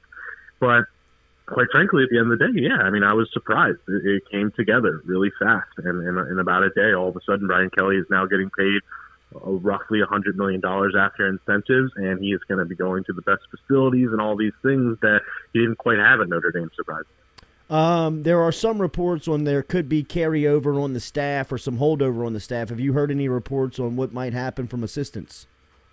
Yeah, so I know he is putting a strong push, let's put it that way, to try to land Marcus Freeman. You know, I think as we've heard, basically they want to make him the highest paid DC in college football and make it really tough for him. But, you know, I think at the same time he is under heavy consideration for the Notre Dame job, we've heard. You know, and I think there's a good chance, you know, we were told that it will be figured out the next day or two, but like by tomorrow. But yeah, they're going to try very hard to bring Marcus Freeman. And shoot, I wonder if this is me speculating. I'm going to preface that, but I almost wonder if to some extent you can make a pitch to be like, hey man, you're the Jimbo Fisher, you're the coach in waiting or something. I don't know, but at the same time, he's maybe too big a stock to wait that long.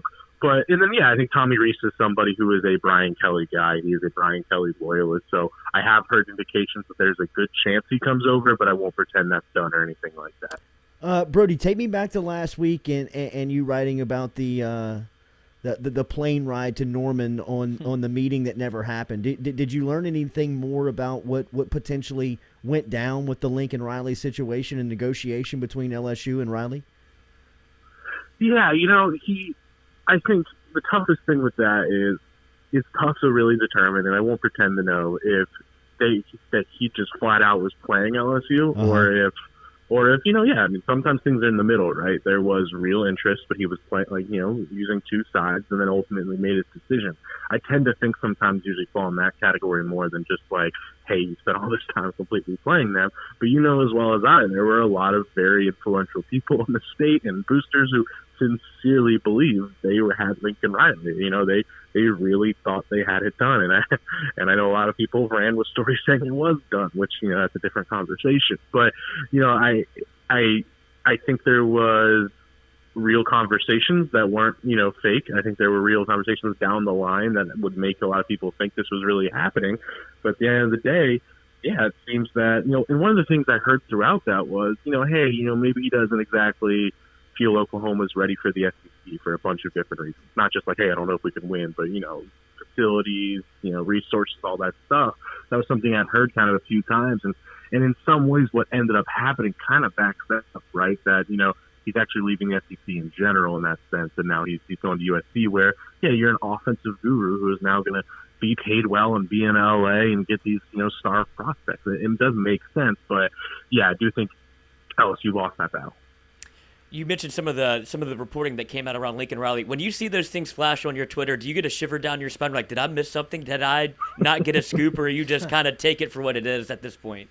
No, that's a great question. I would always put it this way. Something like when we are seeing those, not always, obviously. Sometimes things are just fake, right? But we are hearing the same things they are reporting. They are just more willing to maybe jump the gun on like some corroboration and like extreme vetting and confirmation that we have to do. And so it's like we're hearing that, we just know it's not actually done. So it's not like, so it's a good question. I don't think any of us are like panicking. It's more like, oh, I don't know. And I think that's kind of what we're all thinking there. That's bullshit. That's bullshit. That ain't happening. I would have written that in a second. Yeah. I don't think I was even sitting there thinking like this is DS. I'm just thinking like, I think they might have gone with this thing too soon. Yeah. Right. Brody Miller joining us here on the Jordy Culotta Show. This is a huge hire, right? Like, I mean, like Scott Woodward kind of over the last couple of days, people were bailing. People were talking about how he's a fraud and that big game hunter. I mean, this is a huge get.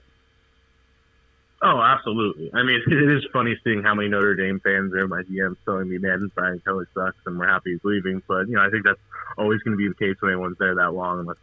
So maybe that's, but this is unprecedented. I mean, Lincoln Riley, him in the same cycle, let alone, is truly unprecedented. But yeah, I mean, he is a guy who I think he knows how to run a program. I know it's overly simplistic sometimes, but Grand Valley State won like 130 games and won 2 national titles before he left. 3 years took Central Michigan from 4-7 to 9-4. Took Cincinnati to an undefeated, Sugar Bowl season, and then obviously his success at Notre Dame. He knows how to right a ship. He knows how to build a culture, and I think maybe I think I wrote this in there. I think one of the more impressive things that might be a selling point is in 2016 when they went 4-8, right? That was a disaster, and Brian Kelly reshaped the entire staff, redid everything, changed everything, and all of a sudden since then has won 10 games every single season. It's literally, and I actually wrote this in the spring, how Brian Kelly's 2017 rebuild was the model for Ed Ogeron's rebuild this year. It literally was, and I don't think that's worth ignoring. That what he did was what LSU was hoping Ed Ogeron would be able to do this year, and Ed Ogeron went 6-6 with it, and Brian Kelly turned it around immediately. So that's a really big selling point to me, just the fact that he's proving he can fix an error and rebuild really quickly. So, and I think what's going to be the most fascinating thing to follow is recruiting. Because, I don't think he is exactly a wake up, eat, sleep and drink recruiting kind of guy. And some would argue you need that at LSU and Florida and things like that. So it's going to be interesting. On the other hand, I talked with some recruiting experts on this and just kind of ran my theory by them, and they're like, I think you're right, is that basically at Notre Dame, you're recruiting nationally. Like, you have this national thing, but in turn, that kind of means you're spread thin at all times, and you're recruiting with these strict academic requirements and all these things. And I kind of said, in some ways, this is actually going to maybe make his life very easier being at LSU, where your backyard is straightforward, right? Like, it's still super hard. It's SEC recruiting, God, it's hell. But it's like Louisiana is where you are focusing. That is clear. And you are going to, and now you're bringing your national expertise too. I do think there might actually be a better marriage of recruiting, but that also might be incredibly naive, and he might lose to Kirby Smart. I don't know, but I think it's fun to follow.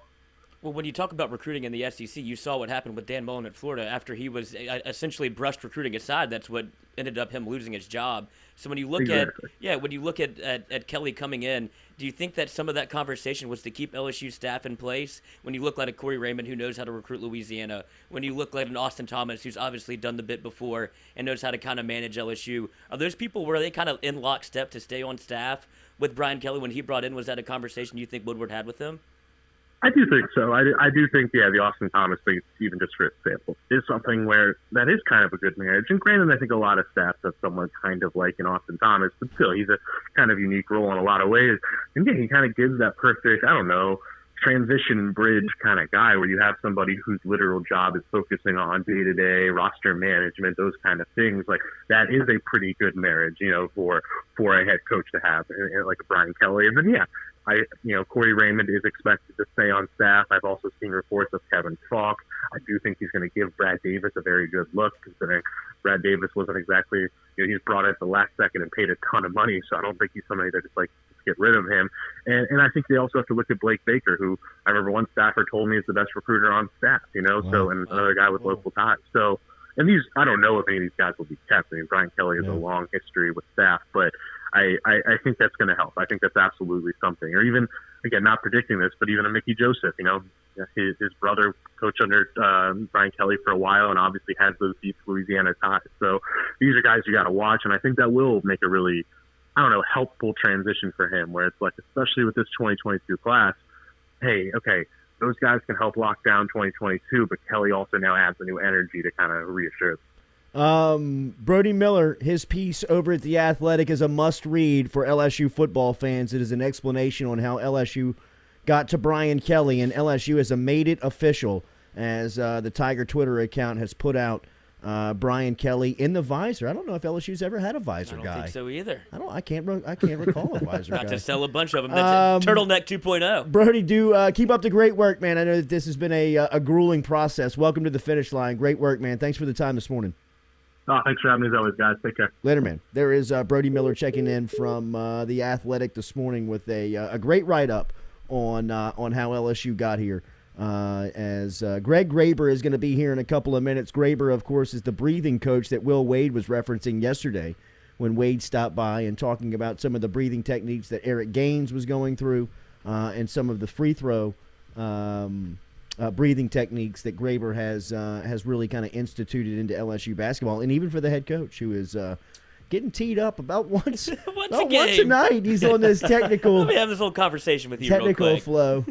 Yeah, right. It's okay. Sometimes you got. And I think he misunderstood the question yesterday. Yeah. When I asked him or you asked him on Graber, if he's had a little conversation, maybe Graber could probably give a bit more testament than what Will Wade could. And then I kind of tried to follow that up, and what I was asking him was if they were calling him tighter this year, because it doesn't look like he's doing anything different in working the officials on the side. I mean, he habitually is in their ear. Yeah, I mean, like several possessions will go by where he doesn't even watch the game. Doesn't look up. That's my favorite thing to watch is the barking into these guys' reaction ears. to him too. The refs are walking; their eyes keep rolling back. Like, they don't want to go on that side out of my ear, bro. Man. I get it.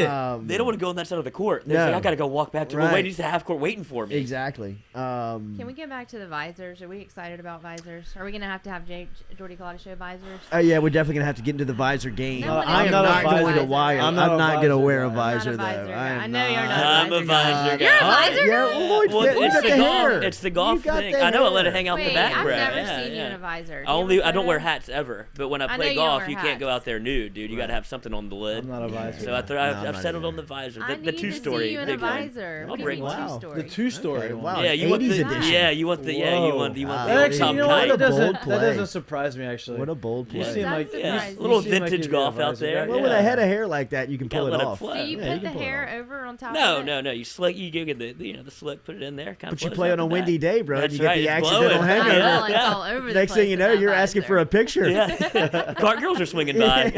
Right. You guys mind here? That's what y'all are saying. We need to have visors. Yeah, we're gonna have to get in the visor visors. game. Yeah, we're gonna have to get in the visor game. So it's gonna be the visor like it was the hat. Gaines is gonna have a whole visor. They're gonna run with this. Yeah. Yes. I wonder if they asked him, like, are you going to stick with the visor? Because we've got to put this edit together. Once a visor guy, you're always a visor guy. How can you really retract at 60? I mean, you can't go hat guy at 60, can you? 2 visors this year. Lincoln. I know. We almost already were a visor school. So, I mean. Lane's even kind of a maybe quasi-visor guy. It's making a comeback. That's right. Maybe Visors the are visor making a guy's the comeback. play. I need to get him on that 2-story visor, though. Do you wear a visor if you're bald? That's why I don't. Because I think it highlights. That's why the hat. Okay. Yeah. I think it highlights the thing you're trying to cover up the most. Right. Can you imagine wearing the visor and then getting suntan just on top of the ball part of the head? And then but taking I'm sure off? People do, right? Sure. I mean, maybe. But that's probably a bad Kelly idea. Bald? Do we know? No, he's not bald. Hair back there. No. Oh, he's fine. He's got a good head of hair. I wonder how many bald people got some will wear a lettuce. visor. There's got to be somebody out there Put that's a like, I'm poll just a out. visor. I will. Yeah. Absolutely. Are you in on visors or not? I would say bald No, people. If you're bald, like, do you hate a visor if you're bald? I do. Yeah. Speaking as a bald person. I mean, yes. I'm not bald, but I would assume. But I don't think of you as bald, Jordy. Thank you, Katie, but I am. I mean, but you know what I mean? I think if you're a hat guy.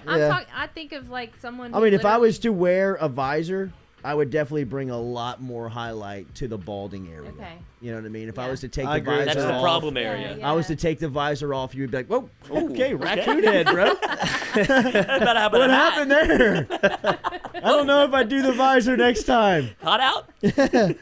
All right, Greg Graber, who is one of my all-time favorite. Obviously, he is one of Will Wade's favorites. He's a mental performance coach, and he is also the author of Slow Your Roll, which is what Wade was referencing yesterday. And I saw somebody picked up as a stocking stuffer for all 4 of their kids yesterday. I like that. Appreciate What was that. the stocking stuffer? Greg Graber's book, Slow Your Roll. Cool. We'll be having Greg Graber on next here. Jordy Culotta Show, driven and powered by Go Chevrolet. They're trying to make me play the hype video they put out. I was like, I'm not doing that. Yeah, they really want you Wow. to. They really want How you hype to. can Brian Kelly? What does that look like?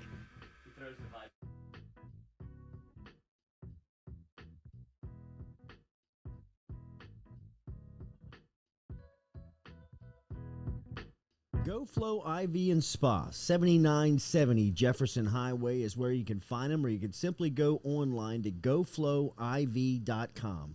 Go Flow IV Spa is a medical spa that specializes in IV hydration with vitamin infusion.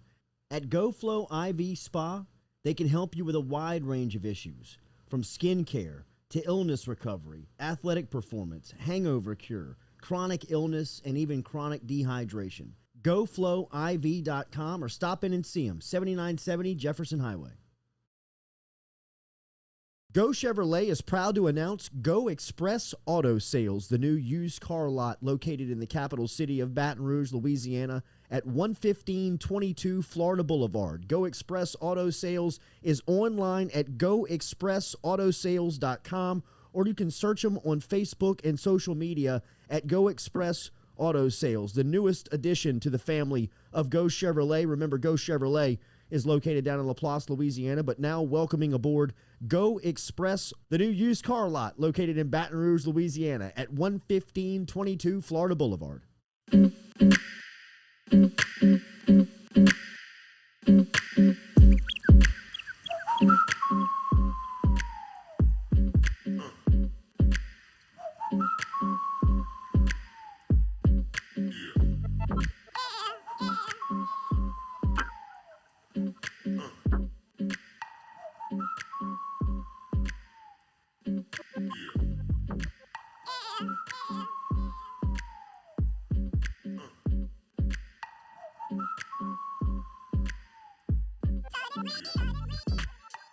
Welcome back in here to the Jordy Culotta Show. Great show here this morning. Thanks for all the interaction. Appreciate our people stopping by here. Mike Singer was here. Kim Mulkey was here. And now talking to Greg Graber, one of our favorites. Of course, Graber is a mental health coach. Will Wade, you heard Wade talk about him yesterday. He referenced Graber yesterday and some of the breathing techniques that Eric Gaines was going through during his free throws. And LSU has been really a late-game free throw shooting team. They won a couple of these games off to this 7-0 start by winning them at the free throw line.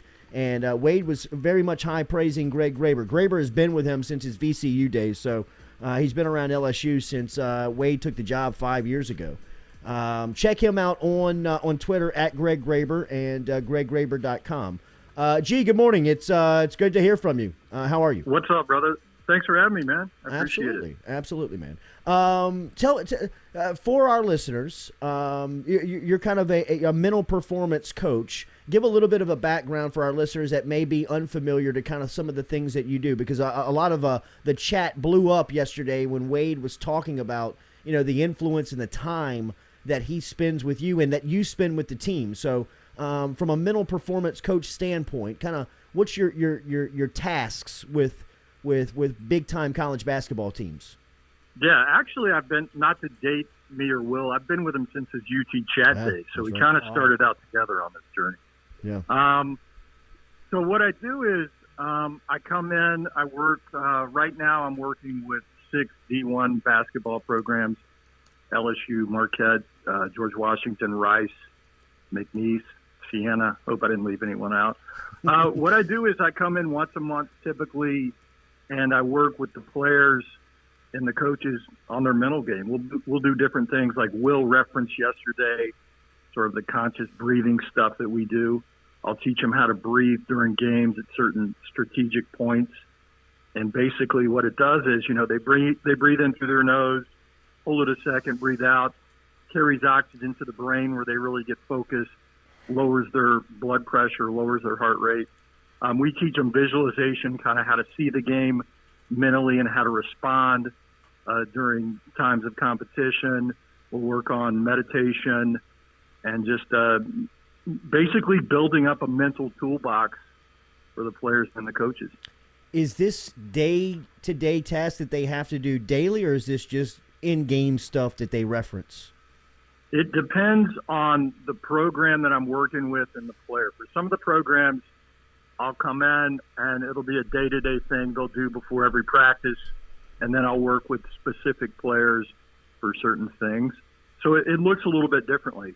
I work with the coaches too, like Will and Shaka Smart and a bunch of those guys. So it just depends on what they want and really what their specific needs are. But it's a little bit like strength coaches, right? 40 years ago, a lot of the players or most of the players had a dad body like Larry Bird, right? Now they're all just cut. Yeah. Every team forever has had strength coaches. Now we're seeing that with the mental side of the game too. There's guys like me that go in. We're starting to see, you can have the most fit, the most ripped, conditioned, technically sound basketball player, but if they don't have it between their ears, then they're not going to execute well. So, you talked a little bit about visualization. My last couple of years, I've done a lot of practice on this kind of stuff. It's actually changed the way, I don't want to say changed my career, but changed the way I've played on the field. Because things in sports unravel quickly, and if you're not able to slow things down, it can get a little out of hand.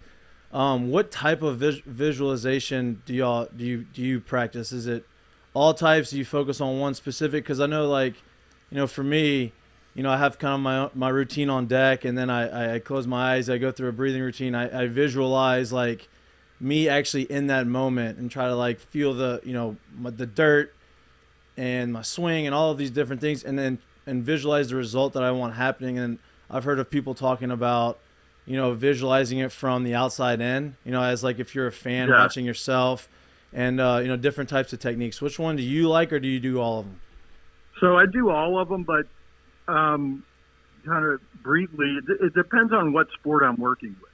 So the golfers and the pitchers in baseball, and field goal kickers, they're the craziest. Yeah, right? I know. I get it. I know. Us outfielders are pretty nuts. Too much time on your hands. Yeah. Well, because you spend so much time, Connor. Right? You have all kinds of time to sit in the outfield and think, right? Yep. So typically the type that I'll go in with for basketball is, depending on their position, we'll work on a specific task. So let's say I'm working with a shooting guard. I'll teach him, how to every night to imagine himself taking a point from behind the three-point line and focus on the technique, and it's in form, and it's flawless, and it's smooth, and he's draining those. He's looking down. He's seeing himself take those 10 shots in a row. And the key to it, to really lock it in the brain, and you know this because you've done it, is to tie it into the five senses. So I'll also get them to focus on those sensory details. What does the ball feel like in your hand? What does the court feel like, on your shoes when you push off? What does the gym smell like? What are you seeing and what are you hearing? And if they do that over and over and over in their brains, it's what's called automaticity. When they get in a stress-filled situation, their mind will be like, been there, done it before, seen it, and they're more comfortable to go up and not be tight with the shot, if that makes sense. That makes perfect sense. It's like putting shots up physically. Yep. You do those reps enough, it seals it in your mind. Right?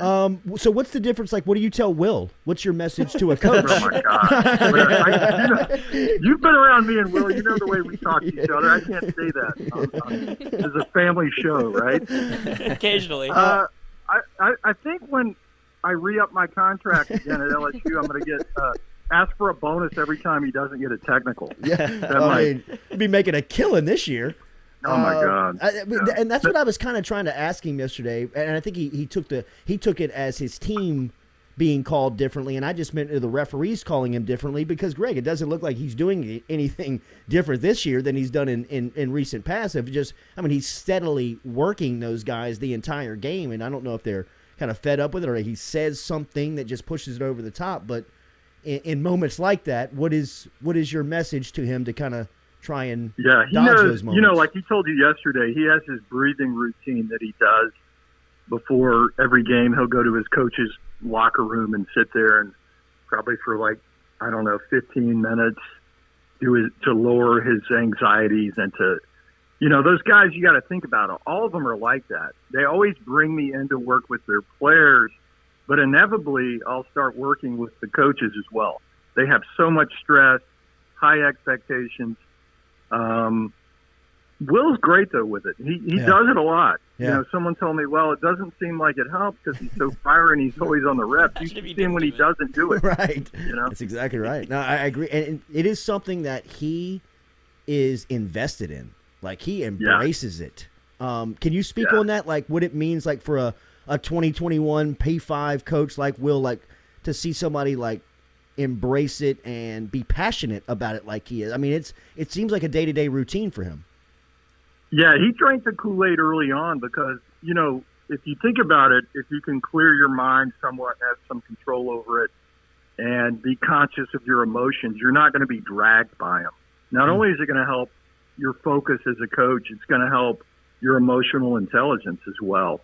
And, when I first met him 9 years ago at Chattanooga when he was starting off, you know how discerning and intelligent he is. He was somewhat skeptical, but this is kind of just practical stuff. When you say visualization and meditation to people that aren't used to it, they think it's some kind of hippy-dippy stuff like we're joining a cult and we're going to chant and wear patchouli and burn incense, right? It's not like that at all. It's all kind of, it's all science-backed and it's best practices. And when I started doing this a dozen years ago, there weren't a lot of teams doing it. Now you're seeing it more and more. Whenever you work with a team and a coach in the way you are with LSU, is it a case-by-case basis for each player, or does Will Wade kind of ask you to imprint a mindset on the team as a whole? Or, like I said, do you take it player by player? Yeah, a little bit of both. So primarily the work that I do with the entire team is in the off-season. And we have what's called, and I know you guys are aware, Will has what's called his high-performance team. Mm-hmm. So we'll Zoom every week. It's me, it's Will, it's Bill Armstrong, it's their trainer, their new trainer, Lauren. It's Joel Fish, the sports psychologist out of Philadelphia. It's Bruce Bugg, the therapist there in Baton Rouge. And we'll discuss the players and what their needs are. And then Will and Bill Armstrong will decide, they'll kind of divvy it up. All right, this is a thing for Graber. This is a thing for Fish. This is for Bruce. And that's kind of how we attack it. Kind of a proactive approach. I love that. Mark Vaughn asked a great question. Ask him what's something that we can do at our desk right now. Give me a freebie, Greg. We're going to do something here as a staff. I don't want to disrespect your practice, but if you were given something to the show that we could do every day, or somebody sitting at their desk, what would an exercise like that be? What would that be like? Walk us through it. Yeah, the easiest thing would be just take deep breaths anytime before you have to perform or do something. Uh-huh. Take 6 deep breaths, and you're not breathing like you're Darth Vader, you're asthmatic. Right. You don't have to close your eyes like you're meditating. No one even knows that you're doing it. You breathe in slowly through your nose, you hold it for a second, and then the exhale through your mouth is even slower. And like I said, ever get that oxygen to your brain where you think better, it's going to lower your blood pressure and lower your heart rate. That's what we tell guys to do, at the free throw line or after they get fouled or at their scorer's table before they check into the game. It sounds so simplistic, but it really it has good results. Obviously, we do a lot more than that, but that's kind of a simple thing that everybody can do. Now, is there a specific type, like way to breathe? Because some people breathe upper respiratory, some people breathe through their belly. Like, is there a way? I mean, that's just getting a little more technical, I think. But yeah, mine's just from the mental perspective. So okay. I try not to get into the physiology too much. All right. They have Lauren, their trainer for that stuff. Okay. So when I start mucking around with stuff like that, Will gets mad and goes off on me. So like the one time I tried to help a guy 9 years ago with his shot, that didn't go well. Graber, get off the court. Give it him form. Hey, this is what you're doing wrong. That is so good. Exactly. Are you breathing? Greg, breathe. Exactly. Slow Your Roll is the book. It is a great Christmas idea, a great stocking stuffer. You can pick it up on Amazon or you can pick it up at greggraber.com. Last one and most important one, G. How in the hell is LSU not ranked? So, I'm so pissed off about it. But at the same time, I really think it's a blessing. I kind of love it, too. I kind of love it, too. Let's have that. Let's be the rebels and have that chip on our shoulder. I think it's great. I love it. But it is absolutely ridiculous when you look at our defensive efficiency rating, But, that's fine. We'll just prove it in March. I'm agree. good with it. I agree. You know who doesn't want to play them is the entire top 25. So if you want to keep them out, that's all good. Gee, it's always great to catch up with you, man. At Greg Graber is where you follow him on Twitter. Slow Your Roll is the book. He is LSU's mental coach. He is a mental coach. Hit him on social media, and he is down in Baton Rouge a lot. Next time, look us up, man. We'll talk again soon. All right. Good talking to you guys. Yep. All right, buddy. See you there. There is Greg Graber. Checking in this morning. From the breathing now. Huh? Yeah, a little six, little deep breaths. Yeah. All right, I got to get to the new DL for 9:30. I got to cut out of here, and I'm going to meet Rhett Bourgeois. Hey. RMB RMB Builders. Handy jobs. Handy jobs. Yeah, Just me and him at the thank studios. God. Y'all make sure and text before y'all show up. Make sure and call before y'all show up this your morning. hands are so wet. Fellas. Floor is sticky here. Come show me in the street. I didn't know they had a little duck out over here. There's a little duck out closet. There's a bedroom in here. Yeah, that's I right. think Rhett wears a visor. Go Chevrolet. Rhett He's strikes me as a visor guy. I think he is. I think I've Rhett seen him strikes in me a as a visor. visor guy. I know one thing that we did. One thing that we did alert Rhett on is the busy guy bit. Because now every single time I text him, he texts me back. When I call him, he picks up. Not busy guy, bro. A lot of I got you. I was like, I must have hit a nerve. People felt He was targeted like, by bro, that. I think you really kind of called me out without calling me out. I'm never going to be busy guy again in my life. I said, well, you know what, Rhett? Tell everybody you talk to, you're welcome. I think we helped people with that. No doubt. That bet. Sometimes you don't know you're doing about it. You just need a little. You just need a little nudge. agree. Like, hey, this is okay. God, I had a terrible busy guy experience over the weekend. Oh no. You were busy guy? Terrible. Let's hear it. No, I Let's was hear it. not. Who was the busy guy? Well, don't you have to give details? Yeah, I can't give it away. I can't give it Don't away snitch on because him. I'm still, Shut up, y'all. I'm still trying to start. I'm still trying to do some business. He'll leak it out. I'm still trying to get some business done with him. But The guy's gonna know. It was the busiest of guys. You know what I mean? Just 10 minutes. Just 10 minutes is what we're looking for. Just 10 minutes trying to get some business done. Help you as well. Right? Right. It's not all about us. Platonic It's relationship. not all about us. And then goes through the daily schedule of what and why he can't meet now or throughout the next couple of weeks. Oh, so he's scheduled out. He's scheduled out. Anytime He you is give scheduled detail out. like No that, doubt about it it. is That's the biggest good. tip-off. Yeah. That's the biggest tip-off to me. So you're telling It's me like you're when a going girl- from it's like- 8:15 to 8:45, 8:45 straight to something. There's Exactly. not 10 minutes in your Yeah. schedule. Okay. Exactly. You're a busy guy. Yeah, I right. get it. That's what a No girl. doubt about it. That's what a You girl are will the tell a guy busiest. she's not interested in. Of busiest She makes guys. excuses for the next 2 weeks. Oh, I have to study. Washing I have to my do hair. this. Yeah, I can't have a hair appointment. I have this. I get it. Okay, you just I want got to it. know. I understand. I got it. I'll delete the I contact for God's sakes. Like, are you done with this guy? Or are you still going? I don't know, man. He still has a service that I would really like to partake in. I want to know. I can't give it away on the air because it would totally tip It's my not hand. handy jobs. 'Cause It is that's what not Rhett's handy for. Not jobs Rhett. because we've already gotten that. Literally. I just can't go there yet. What a I just morning. can't go there yet. But I know we're on you, busy guy. I'm Does tracking he you, know busy who guy. he is? Is he listening right now? He's gotta know. Huh? Maybe. Maybe. I kind of hope so. Okay. I mean, You know what I mean? after Yeah. If You're he just trying sends to me the help. text of, are you talking about me? I'll say just ... Oh, so you did know have what I time mean? this morning. Sorry, I got a phone call. I got Yeah, a phone right. call. I thought you can't- didn't have know. time to listen, man. Well, I schedule 7 to 9 for you, Jordy. Busy guy. Busy guy. All right, have a great day. Appreciate you being there. Make sure and like, share, tell everybody about us. We'll be here. I did get a confirmation. Just got a text message From busy guy? Not busy guy. Oh, dang. Walker Howard asking him, you got a minute to talk? He said he can do it later today. I said, you tell us what time and we're going to go live. Let's All right, do we it. can do it. As soon as Walker Howard gives us a time, we will let you know, and we will be here going live and let you hear what he has to say on reaction to Brian Kelly officially being named as the LSU head coach. It's official. Officially official. It's officially official. This coaching search is over. Over. Now we exhausting. can relax a little bit. Have a great day. We'll be with happy you birthday to tomorrow. Mikey. Yeah, Happy birthday, Mikey. Thanks, guys. 26 years old in Major League 26, Baseball baby. years. That's right. That's right. Arbitration, here he comes. Looks like a center fielder from here. That's it, baby. All right, I have got a about great 12 day. years left. Go Chevrolet, driving us every day. Nolan Ryan.